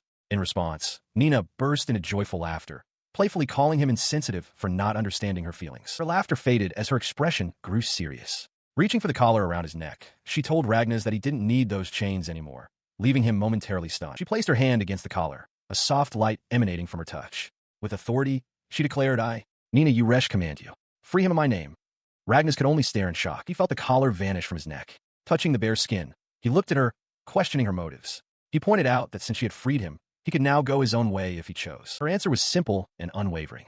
With a bright, confident smile, she stated that she trusts him. After all, I trust you, she said, affirming her desire for them to continue getting along. He was left completely disarmed, a blush creeping across his face. He muttered that she wasn't fair, but then acquiesced, agreeing to get along. He suggested it was time to sleep and that they should return to the mansion the next day. He and his companions arrived before a large, imposing mansion fronted by a dark body of water, across which a stream of bats flies. His horse, Lucy, is clearly unwell, and he urges her to hang on and pull herself together. As they stand at the water's edge, a young girl in a frilly dark dress descends from the sky. Cliff remarks that just as they returned after some time, they are met with a heavy atmosphere. The girl, addressed to Scarlet, lands with a concerned expression. She senses that something terrible has occurred. Cliff addresses her directly, apologizing for the circumstances of their meeting and explaining that Lucy seems to be ill. In response, Scarlet offers to take a look. A swarm of bats materializes around her, and she commands them to support the ailing horse. She kneels to examine Lucy's leg, her expression turning grim. Ryuan watches intently, asking if she can heal the horse. She continues her inspection, concluding that the horse is suffering from something quite malicious. When Ryuan asks if it is an illness, she firmly denies it. Having made her initial diagnosis, she stands and invites the entire group into her mansion. She assures them that her kin will take Lucy somewhere to rest, and that she will explain the details inside. She turns to lead the way, her small fangs visible as she tells them to follow. Ryuan agrees, thanking her for the offer to have her kin look after his horse. Leading them up a grand staircase inside, she informs the group that she knows about Furlock's situation and that they should listen as she explains everything, including what is wrong with Lucy. They agree and follow her deeper into the mansion. She elaborated on the horse's condition, explaining that it had been afflicted with a strong and particularly troublesome curse. Her diagnosis sent a wave of shock through the group. Nenah, her eyes wide, could barely process the word curse. He, however, was already panicking, turning to the young vampire and asking what they should do. Scarlet simply turned her back to them, telling him to calm down. She then offered a small measure of reassurance, explaining that while the horse was getting weaker, its life was not in immediate danger. Still, she stressed, they needed to act quickly. He immediately asked if her power could do something about it, but she bluntly replied that she could not. If it were possible, she explained, she would have already done so, admitting that the curse was too strong for even her to break. As she considered the problem, Nenah stepped forward to ask if she had some kind of plan. The vampire replied that they were not entirely without clues, prompting Nenah to muse that it would be helpful if they at least knew who was capable of breaking such a curse. At this, Cliff interjected, suggesting that Ryuan's rainbow-colored skill might be the solution. Ryuan seemed uncertain, reminding Cliff that it was the one skill he had yet to master. The young vampire turned to confirm his theory. She explained that the skill was indeed the answer, as it could instantly and completely heal any injury, curse, or other abnormal status. She then gave the skill a name. Elixir, the same as the legendary potion. She further revealed that this powerful skill was sealed within the skill crystal of Unrivaled. The name Unrivaled sparked a memory for Cliff, who identified it as being related to the Wind Cliff City, Rondad. Nenah reacted with surprise, stating that the city had been destroyed 150 years ago. He learns of their destination, the Wind Cliff City, Rondad. It is the place where the country of Unrivaled once stood, and where the descendants of its royal family are believed to still reside. Processing this, Ryuan declares that he understands the situation and that they must hurry. Nenah, standing beside him, immediately states that she will be coming along. He agrees they must leave immediately, but before he can finish, Furlock Alucard interjects, announcing that he will also join them, as there is no point in idling around. Ryuan, however, turns to Nenah with a firm command. She will be staying behind. The sudden order leaves her stunned, questioning why. Her expression fills with disbelief. As she stands frozen, Scarlet appears behind her, wrapping her arms around her in a comforting gesture. Still being held by Scarlet, she looks toward Ryuan and Furlock, asking if what he said is truly possible. Scarlet then speaks, assuring Nenah that it is no lie and that she must stay. She adds that the final outcome will depend on Nenah's own efforts, Nenah looks down, dejected by the confirmation. Her crestfallen expression prompts Ragnas to step closer, asking her what's wrong. He then offers a reason, suggesting with a knowing look that it is better for her to stay, as the situation is somehow related to her past. His words strike a chord. Nenah's eyes widen and a blush spreads across her face as she stares at him, a silent understanding dawning on her. She apologizes to Ragnas for her earlier outburst. Beside him, Furlock whispers, questioning the decision to leave her behind when her magic would be so useful. Ragnas simply states that it's fine. He continues his thought with a gentle smile, believing she should be free to do as she pleases without concern for others, adding that it doesn't matter what happens to him. His quiet reflection is interrupted when Nenah suddenly embraces Ragnas, thanking him with her face buried in his chest. Ragnas is caught completely off guard by the gesture, while Furlock watches from the side. He awkwardly returns the embrace, a blush creeping onto his face. Gently patting her head, he quietly tells her not to push herself too hard. From his arms, she looks up with a radiant smile, agreeing that they should both do their best. Nearby, Scarlet the vampire girl watches the scene unfold, exclaiming Ragnas's name in surprise. The vampire girl becomes increasingly flustered, pointing out the sweet and lovely moment she's witnessing. Furlock, equally embarrassed, shouts at her to be quiet. After the commotion dies down, they part ways. Nenah admits she'll be lonely, but promises to cheer for them on their journey. Ragnas agrees, saying he feels the same. As they prepare to leave, Furlock glances at Ragnas with concern, asking if he's all right. Ragnas remains silent and composed, while Scarlet makes confused noises nearby. He leans in closer, his own face flushed, and whispers the question that has been bothering him. He asks if Ragnas and Nenah are lovers. The direct question shatters his composure. A deep blush spreads across Ragnas's face as he stammers, vehemently denying the suggestion and shouting that Furlock is wrong. His companion, Furlock, stared in disbelief, his voice strained. He couldn't believe Ragnas was leaving even after Nenah's emotional display. He pressed the issue, arguing that Nenah still needed help. Ragnas, looking away, acknowledged that he wanted to help her too, but they would be far away, and Lucy's worsening condition had to be their priority. He calmly explained that Lucy was the priority this time. He was confident Nenah would be fine, reasoning that if any trouble arose, the vampire, Scarlet, would surely make a move to protect her. Furlock seemed to understand, accepting the logic. Their debate was cut short by Scarlet, who appeared suddenly, demanding to know what they were still chattering about. She ordered them to leave Nenah to her and head to Rondad immediately. Prompted by the interruption, Ragnas and Furlock turned to leave. They waved goodbye, wishing Nenah well on her own tasks. She responded with a bright, reassuring smile, waving back and wishing the two of them a safe trip. With their farewells exchanged, the two men walked away, their figures receding into the distance. Elsewhere, the scene shifts to a grand, circular stage. A lone dancer performs under the lights, her movements fluid and captivating. It is the dance of the heavenly temptation. Her performance holds an entire audience in its thrall. Men and women alike gaze up at her, completely mesmerized, whispering her name, Luriel. Every detail of her dance is enchanting. The graceful line of her leg, a delicate finger brought to her lips, the swirl of her hair and ribbons as she moves. She gazed out at the endless sea of faces, a crowd captivated by her every move. Yet, a familiar despair settled in her heart.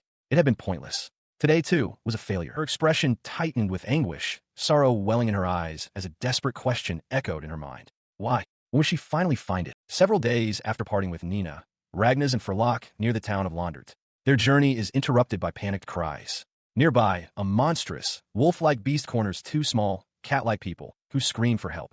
Furlock immediately calls out to Ragnas, who turns with a look of grim determination. In an instant, both warriors spring into action. Furlock invokes Sword Enchant, Gold, as Ragnas unleashes his own technique. Peerless under heaven, their blades become a blur of motion, striking the beast in a powerful, coordinated assault that tears through its hide. With the threat neutralized, Ragnas rushes to the side of one of the catfolk who had stumbled. He leans in, urgently asking if they're all right. The creature, now sitting beside its companion, expresses its immense relief at being saved. The other one remarks that for a human, he fought well. Furlock wipes sweat from his brow, commenting to Ragnas that while they were trying to flee, they couldn't just ignore a monster, and now they'll need to file a report with the guild. At the mention of the guild, both catfolk immediately bow low to the ground. One pleads with them not to file a report, apologizing profusely. The other adds that it doesn't possess the kind of pride that would prevent it from lowering its head to a human. They remain bowed, one apologizing while the other claims to be reflecting on its actions. Ragnas turns to Furlock, asking what they should do. With a disarming smile, Furlock announces that he has accepted their apology. Ragnas then asks the pair what they are doing in the area. The larger one explains they came to Lundert on business. She introduces herself as Mile, and the smaller one is her child, Chow, of the Keen Merchant Company. Hearing this, Furlock suggests they all travel to town together. Mile accepts gratefully. As they walk, with Chow perched on Furlock's shoulder, Ragnas reflects on how two such seemingly defenseless creatures have managed to survive traveling across the country. As a token of their gratitude, Mile offers Ragnas a letter, asking him to accept it. She explains it also serves as an introduction to the famous Lundert guild, known as the London Chat. Ryuan takes the letter, surprised, as he realizes he has never heard of the Lundert guild before. Upon reaching the town's entrance, Mile thanks them once more, insisting they visit the Keen Merchant Company if they ever need help. With a final farewell, the two cats depart. Ryuan examines the letter, noting the name, Jia Keenhead. Furlock asks if he recognizes it, stating he doesn't recall a country by that name on the Army IA continent. Ryuan confirms he doesn't, recalling that the Army IA continent is divided between two northern nations, Lundert and Keenhead, and wonders if they've been warring for centuries. Furlock dismisses the idea as unlikely, questioning the connection between the Keenhead royal family and a merchant company. He steers the conversation back to their immediate tasks, taking the monster to the guild and investigating matters at the Lundert guild headquarters. He approached the counter at the London Chat Guild, where the receptionist greeted him with a wide, impressed smile. She remarked on his accomplishment, finding it incredible that an E-rank adventurer had managed to subjugate a B-rank monster. He simply offered his thanks. With a cheerful flourish, she presented him with the payment for the materials he had brought in. Before leaving, he inquired if there was a place to research the town's history. The receptionist confirmed that the library had old books and would draw him a map. Seizing the opportunity, Ryuan also asked for directions to a few taverns. The helpful woman quickly sketched out a map to both locations, which she handed over to him and Furlock, who had joined him at the counter. Now outside, they examined the map the receptionist had provided. Ryuan considered their situation, realizing that using Furlock's full name in public would be unwise. He commented on how helpful the receptionist had been, and Furlock, putting an arm around his shoulder, readily agreed. Furlock proposed a plan. He would handle the inquiries at the taverns, leaving Ryuan to investigate at the library. To maintain a low profile, he suggested they use aliases. He would be Keys, and reminded Ryuan to use his own alias, Rox. Ryuan confirmed his agreement, and the two prepared to part ways for their respective tasks. Inside a tavern, Ryuan sighs in frustration, admitting that his attempts to gather information have yielded nothing. His companion, Furlock Alacrit, listens intently, observing that it feels as though some form of information control is in effect. A man at their table confirms their difficulties, stating that he looked into old documents but found that anything from the Julumdale era has been completely erased. He takes a sip from his mug, noting that the talk of the tavern revolves around a petrification disease, a topic that doesn't particularly interest him. He worries that if the investigation continues to stall, he'll be stuck here indefinitely. Furlock asks if he's all right, and Ryuan reassures him, adding that he's considering taking on the guild's monster subjugation request to earn some money in the meantime. His companion smiles, revealing he had the same idea, feeling it was unfair to rely solely on Ryuan. He proposes they accept a request together. Surprised but pleased, Ryuan agrees. Furlock declares that they'll earn their keep with guild requests while gathering information. As they stand to leave, a commotion from the street outside catches Furlock's attention. A vibrant parade moves through the streets. At its center, a young dancer named Luriel waves enthusiastically to the cheering crowd, telling everyone to look forward to the performance that evening. From a second-story window, Ryuan and Furlock watch the spectacle unfold. Below, the crowd calls out Luriel's name, urging her to look their way. Ryuan simply notes that a parade is underway. Suddenly, a small, cat-like creature named Mile appears on his shoulder, explaining that Luriel is the star idol of the Rondart troupe, a local performance group.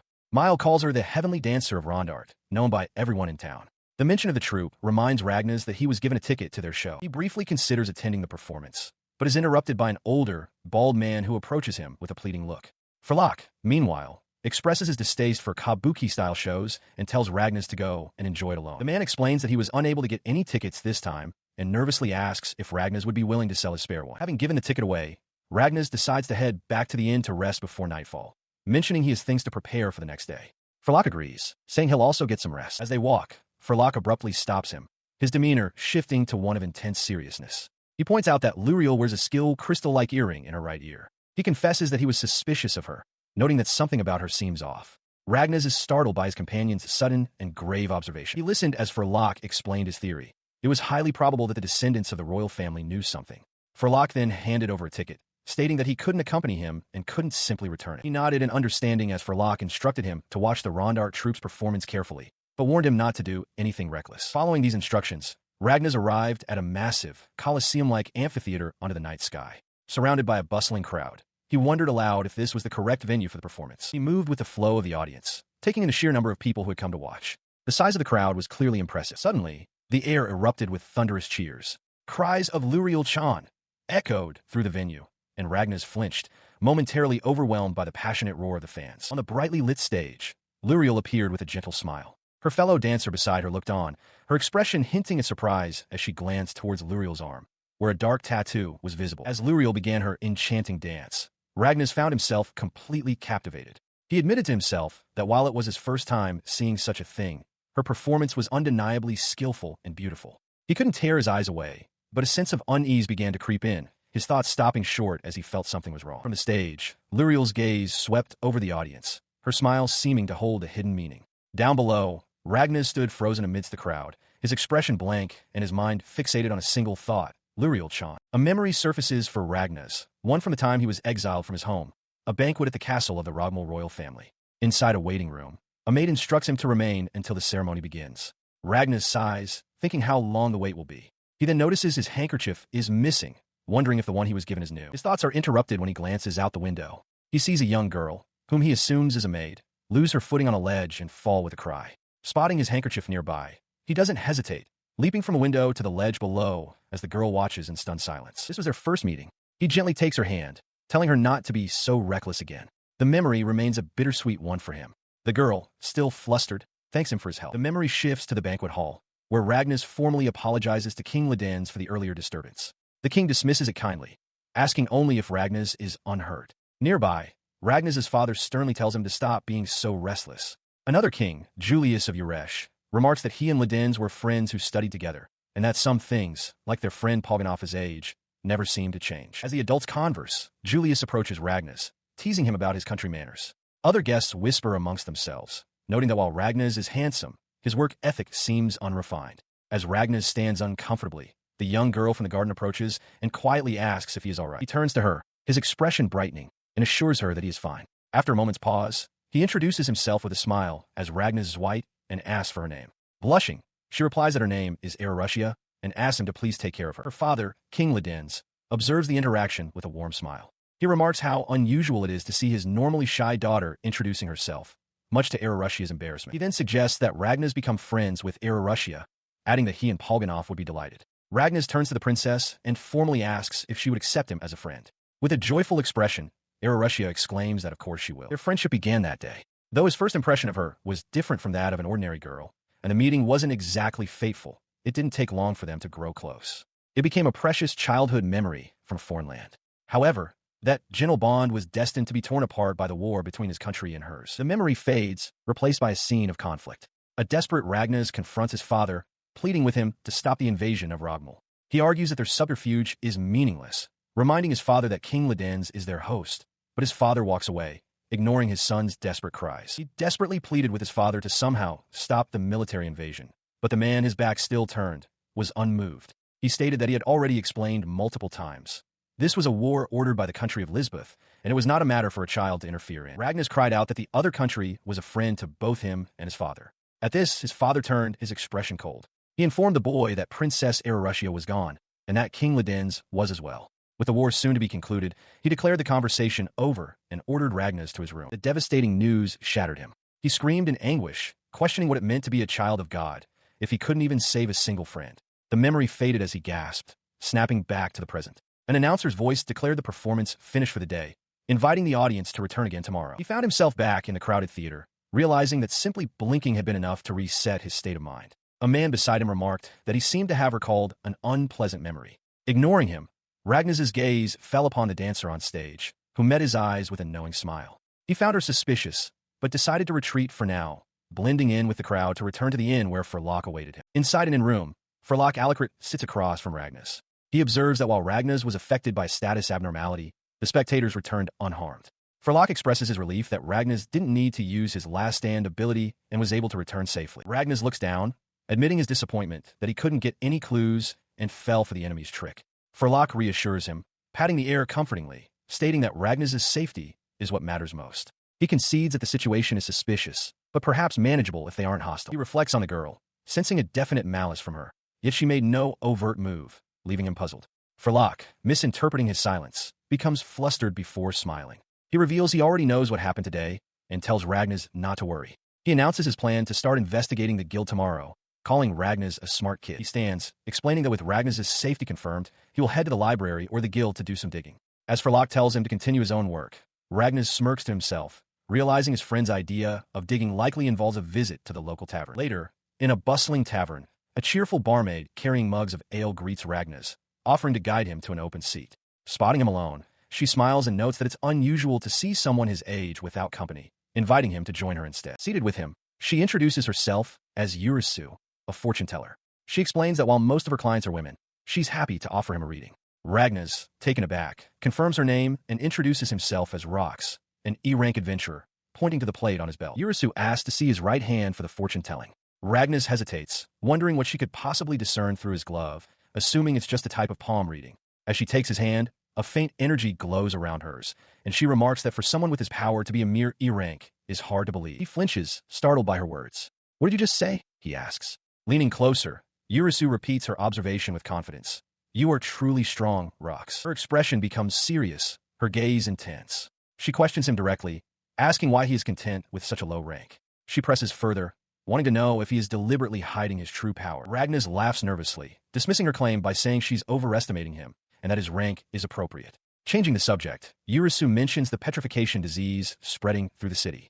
She reveals that as a fortune teller, she has been investigating its cause and has determined that the curse of a monster is the true source of the affliction. She continues her story, explaining that of a previous party, one member returned alive while another was turned to stone inside the monster's nest. With a worried expression, she asks Ryuan, whom she calls Rox, if he is truly strong enough to face the monster, admitting that her own burden is too heavy to bear. Their conversation is abruptly cut short by a scream from across the tavern. A patron's body begins to harden and turn gray. Panic erupts as others shout about the petrification disease and scramble to flee, knocking over tables and chairs in their haste. He watches the scene unfold with a grimly focused expression. Urash remarks that while her own burden is a matter of karma, it must be difficult for him to witness. He silently reflects that no matter where one runs, the outcome is the same. As he contemplates this grim reality, a woman in a military uniform and cloak appears nearby. She states that the most important thing is acquiring the skill to break Lucy's curse, and points out that he did not come to this town with the intention of saving. She then reveals the location he needs, the crystal cavern of the holy beast Hydra.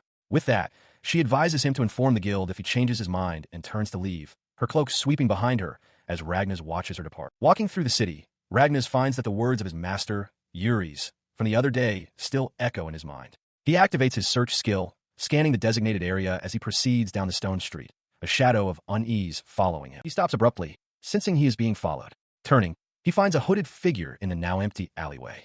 The figure admits they were following him, stating they have something to ask. As they speak, they lower their hood. The figure is revealed to be the dancer, Luriel. She declares that she wants him, the one who escaped her charm, to listen to her request. Her words hang in the air as Ryuan recognizes her. He demands to know why she is suddenly making requests of him. Luriel simply states that if that's how it must be, she has no choice and prepares to act. Before he can fully process her words, she lunges, unleashing a flurry of strikes with blinding speed. Caught off guard by the sudden assault, Ryuan raises his arms to defend himself from the fierce attack. The force of her blows makes his vision blur.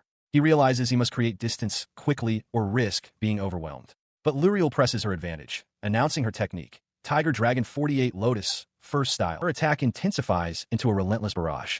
Ryuan struggles to parry, shocked that someone so powerful has any business with him. He knows he cannot win by simply defending. He sees an opening, his only chance. With a muttered apology, Ryuan drives a powerful blow directly into her midsection. The strike connects, and Luriel collapses, unconscious.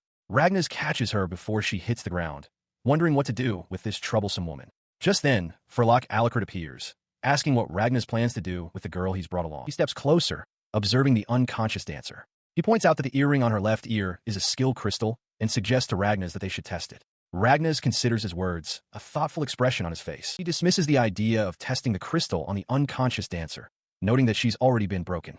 Still, he concedes there might be another possibility. Ryuan, seizing the moment, asks if Furlock will now acknowledge the reason for his attack and the matter of the skill crystal. Furlock glances at him, stating he has no interest in tormenting him further, then chides him for being rough with a girl, even an enemy. Ryuan simply grunts in acknowledgement. Sometime later, Luriel awakens in a proper bed, her body still bound.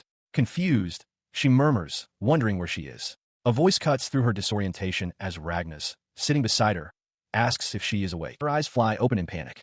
She screams at him, demanding to know what he intends to do with her, frantically insisting that he's done nothing to her while she was unconscious. Both Ryuan and Furlock are taken aback by her sudden, terrified outburst. Ryuan, recovering from the shock, retorts that she was the one who attacked him in the first place and demands to know her reason. When she remains silent, he changes tactics, asking a different question. Why does she possess a skill crystal? He gestures toward the earring she wears, and a look of surprise crosses her face. She replies that if she explains, she will need their cooperation.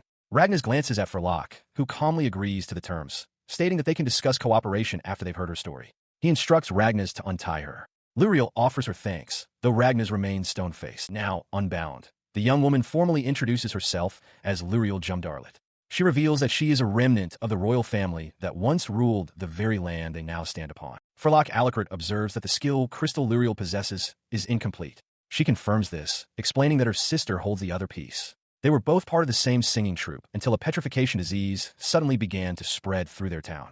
With no known cure, people lived in fear of the affliction. She continues, recounting how a fortune teller claimed the source of the petrification was a curse from a crystal Hydra. Ragnas interrupts, asking if she is referring to the fortune teller Urash. Luriel, surprised, confirms that she is. The dancer explains that the Hydra began spreading its curse after an adventurer entered its cave and killed one of its young.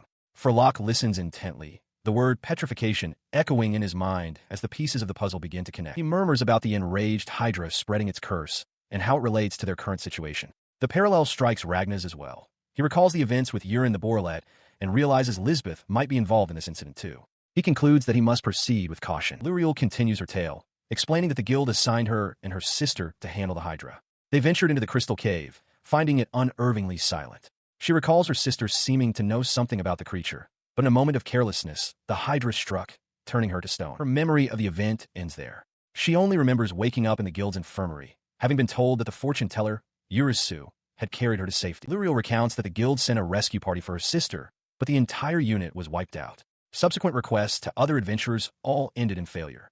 She reveals a mark on her arm, an oath that allows her to find adventurers with resistance to status ailments. She tells Ragnas that only those who can escape her oath are suitable, and had he not, he would have continued living a normal life, unaware. With a deep bow, she apologizes for testing them to confirm their abilities. Her voice fills with desperation as she pleads, insisting that they are the only ones who can save her sister. She begs them to lend her their strength. Ragnas smiles. He asks if her sister has the other piece of the skill crystal, and upon seeing her reaction, states that they have no choice but to cooperate. Furlock agrees, noting their objectives are aligned. Overjoyed, Luriel asks if they're truly willing, and Ragnas confirms that the real conversation can't begin until her sister is rescued. Flustered, she thanks them profusely, apologizing again for her deception. He acknowledges that being deceived is a big deal, but when Furlock asks if the status ailment bothers him, Ragnas reveals his unique skill. Any status ailment he receives is reset after one day. It's a one-time combat ability. He then formally introduces himself as Rox, telling Furlock he can call him Keys, a name he prefers. As they prepared for the journey, Luriel turned to him with a brilliant smile. She insisted he call her by her first name, and, confirming his name was Rox Maverick, formally introduced herself. He clarified that Rox was merely a pseudonym for his adventuring work, a name he had borrowed. Luriel found this interesting, noting that it was rare for anyone to know of Rox Maverick, a minor author whose book, The Sage's Final Eyes, she happened to enjoy. Her face lit up as she excitedly recalled a part of the story where the hero faced a Hydra. She recounted how he boosted his own stats for a final, self-destructive attack to achieve victory, a feat she called peerless under heaven. As she spoke, Ragnas considered the situation. Since a skill would cure the Hydra's petrification after a day, he thought it might be best to face the beast alone. His train of thought was cut short by Furlock, who questioned how he would handle being petrified mid-battle and pointed out the difficulty of reaching the cave's depths by himself.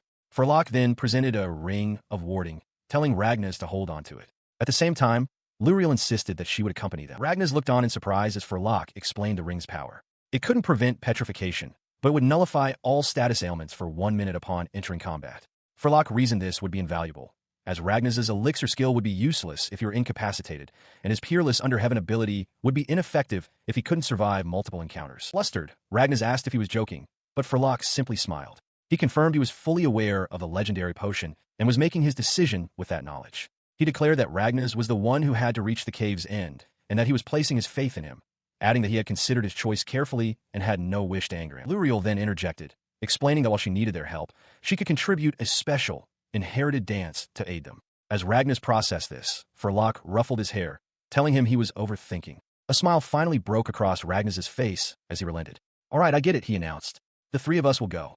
At his words, Luriel threw her hand in the air, cheering for them to set off. A young princess with reddish-brown hair tied in a high ponytail smiles warmly, presenting a small, dark, winged spirit hovering between her hands. She calls out to Ragnas, excitedly announcing that she has made a new spirit friend. She introduces the creature as Nymph, a water spirit. As Ragnas looks on, slightly stunned, the princess and the spirit both beam with happiness. Their cheerful moment is cut short as they are both suddenly startled. His formality returns in a rush, and he offers a nervous apology to the princess, addressing her as Lady Urash. In response, she puffs out her cheeks, clearly annoyed by the sudden stiffness between them. She insists that he stop using honorifics, but he protests, flustered, stating that it's impossible since she is the princess of an entire nation. Her expression softens into disappointment, and she asks with a blush if they weren't friends. Ragnas waves his hands frantically, trying to correct the misunderstanding, stammering as he asks if it's truly all right for him to be so informal. He finally breaks into a wide, relieved smile,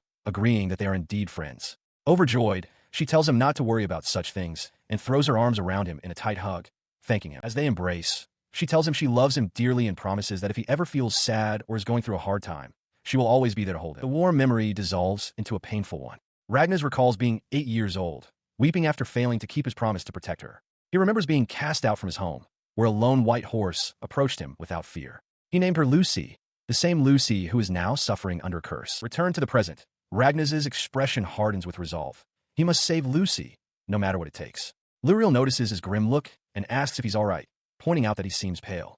Their companion, a man with reddish hair and glasses, announces their arrival at the water spirit's cave and declares it's time to begin their operation. He calmly outlines the plan. Their primary objective is to acquire a skill from the water spirit Hydra to save Luriel's sister. He advises avoiding unnecessary combat, but notes that if the date changes, Rox will be able to use his trump card. Luriel concurs, reasoning that since the Hydra resides there, it's unlikely they'll encounter any other monsters. He and his companions followed Luriel into the mouth of the cave. She announced that she knew the way and instructed them to follow her lead. Ragnas noted that while there were several paths, they were taking the shortest route, though he found the so-called Crystal Cave to be surprisingly plain. Their path led them to the edge of a deep chasm. Luriel confirmed this was the spot, explaining that the Hydra's nest lay in a chamber of water crystals far below. Her companion looked down into the darkness, questioning if they were truly meant to jump. Without a moment's hesitation, he simply said, "Understood," and leaped over the edge. Luriel cried out for him to wait, but it was too late. Ragnas could only watch in stunned silence as his companion plunged into the abyss. Ragnas landed moments later, stumbling and crying out from the impact. His companion checked on him, and Ragnas insisted he was fine.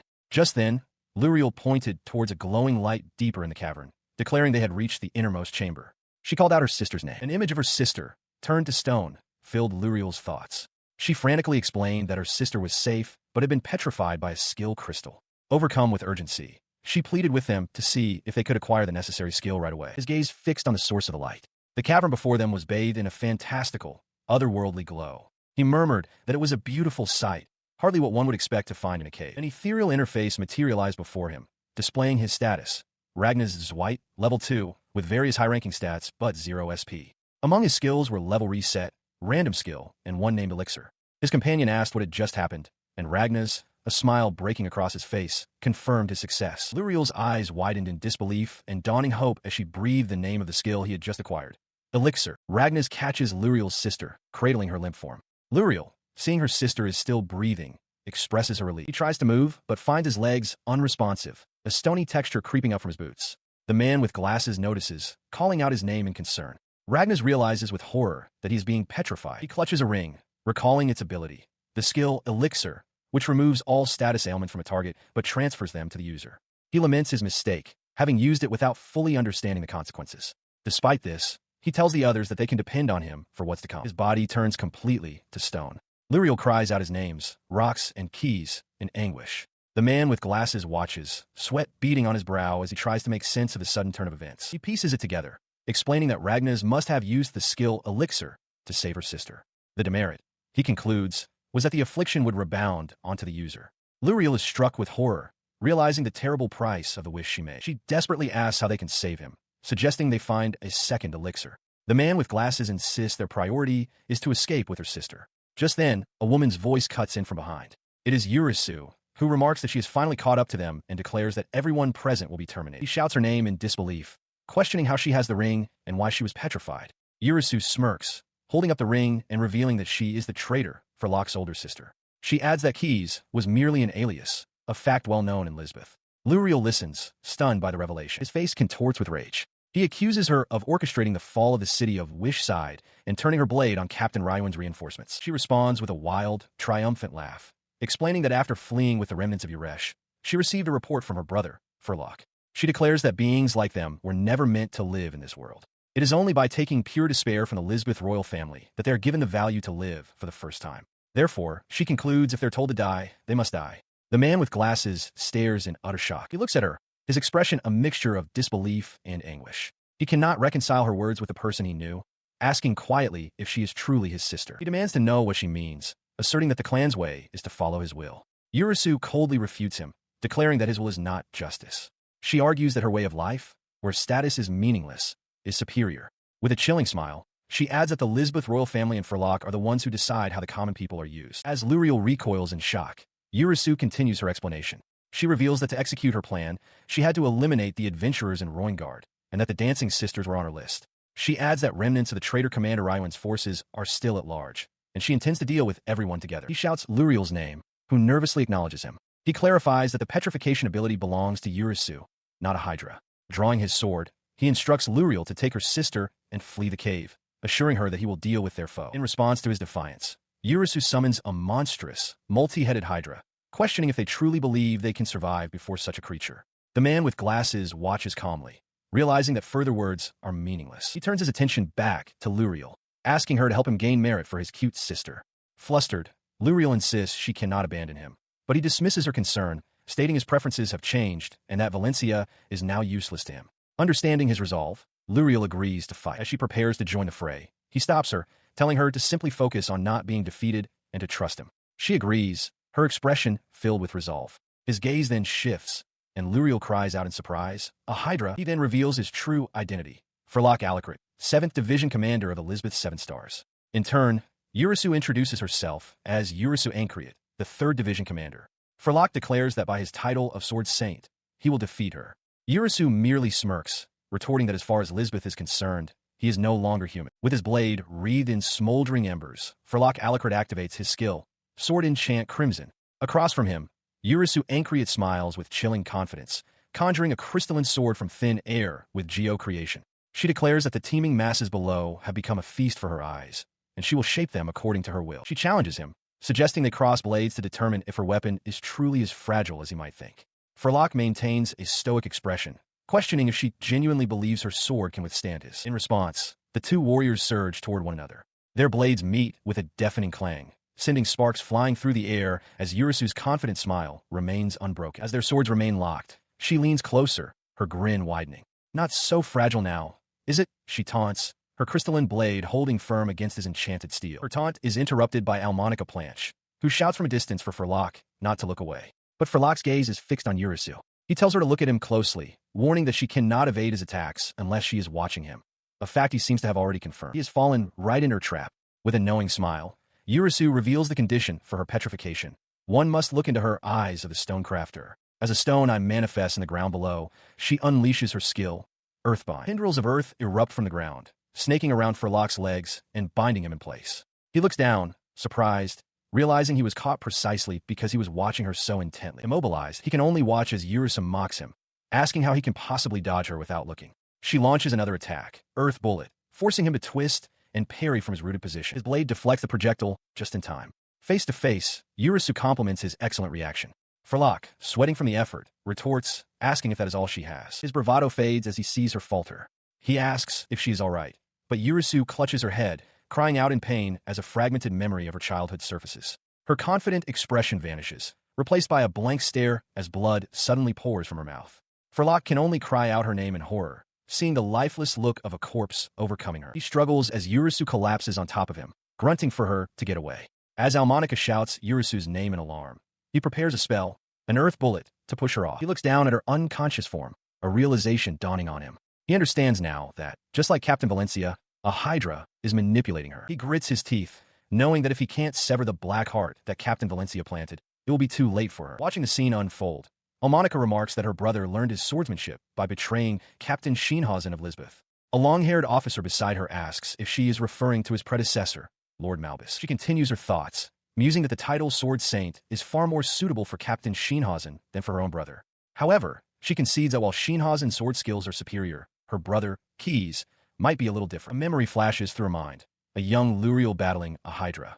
Almonica recalls that her brother became a captain thanks to Keyes, and she wonders why he allowed that girl to call him by that name. Her gaze hardens as she looks at the man before her. She states with certainty that he is Furlock, and he is definitely not her brother, Keyes. She dismisses the idea, saying it's impossible for him to be Keyes. She warns him that he can't win this fight. He'll just keep getting beaten down, trying to protect Urash. She adds nonchalantly that the dancer girl is as good as dead anyway. His composure shatters. Clutching his head, he realizes with anguish that Urash is his precious sister. He pleads inwardly, begging not to be forced to kill her. Seeing his reaction, a wide, predatory smile spreads across Almonika's face. "So, you're finally in the mood?" she asks. "I'm looking forward to our meeting, Keys." Furlock Alucard, his face and uniform stained with grime and blood, rests a massive sword on his shoulder. A confident smile spreads across his face as he declares that it's finally his turn. He's addressed by Urash Ankriot, who greets him as if for the first time.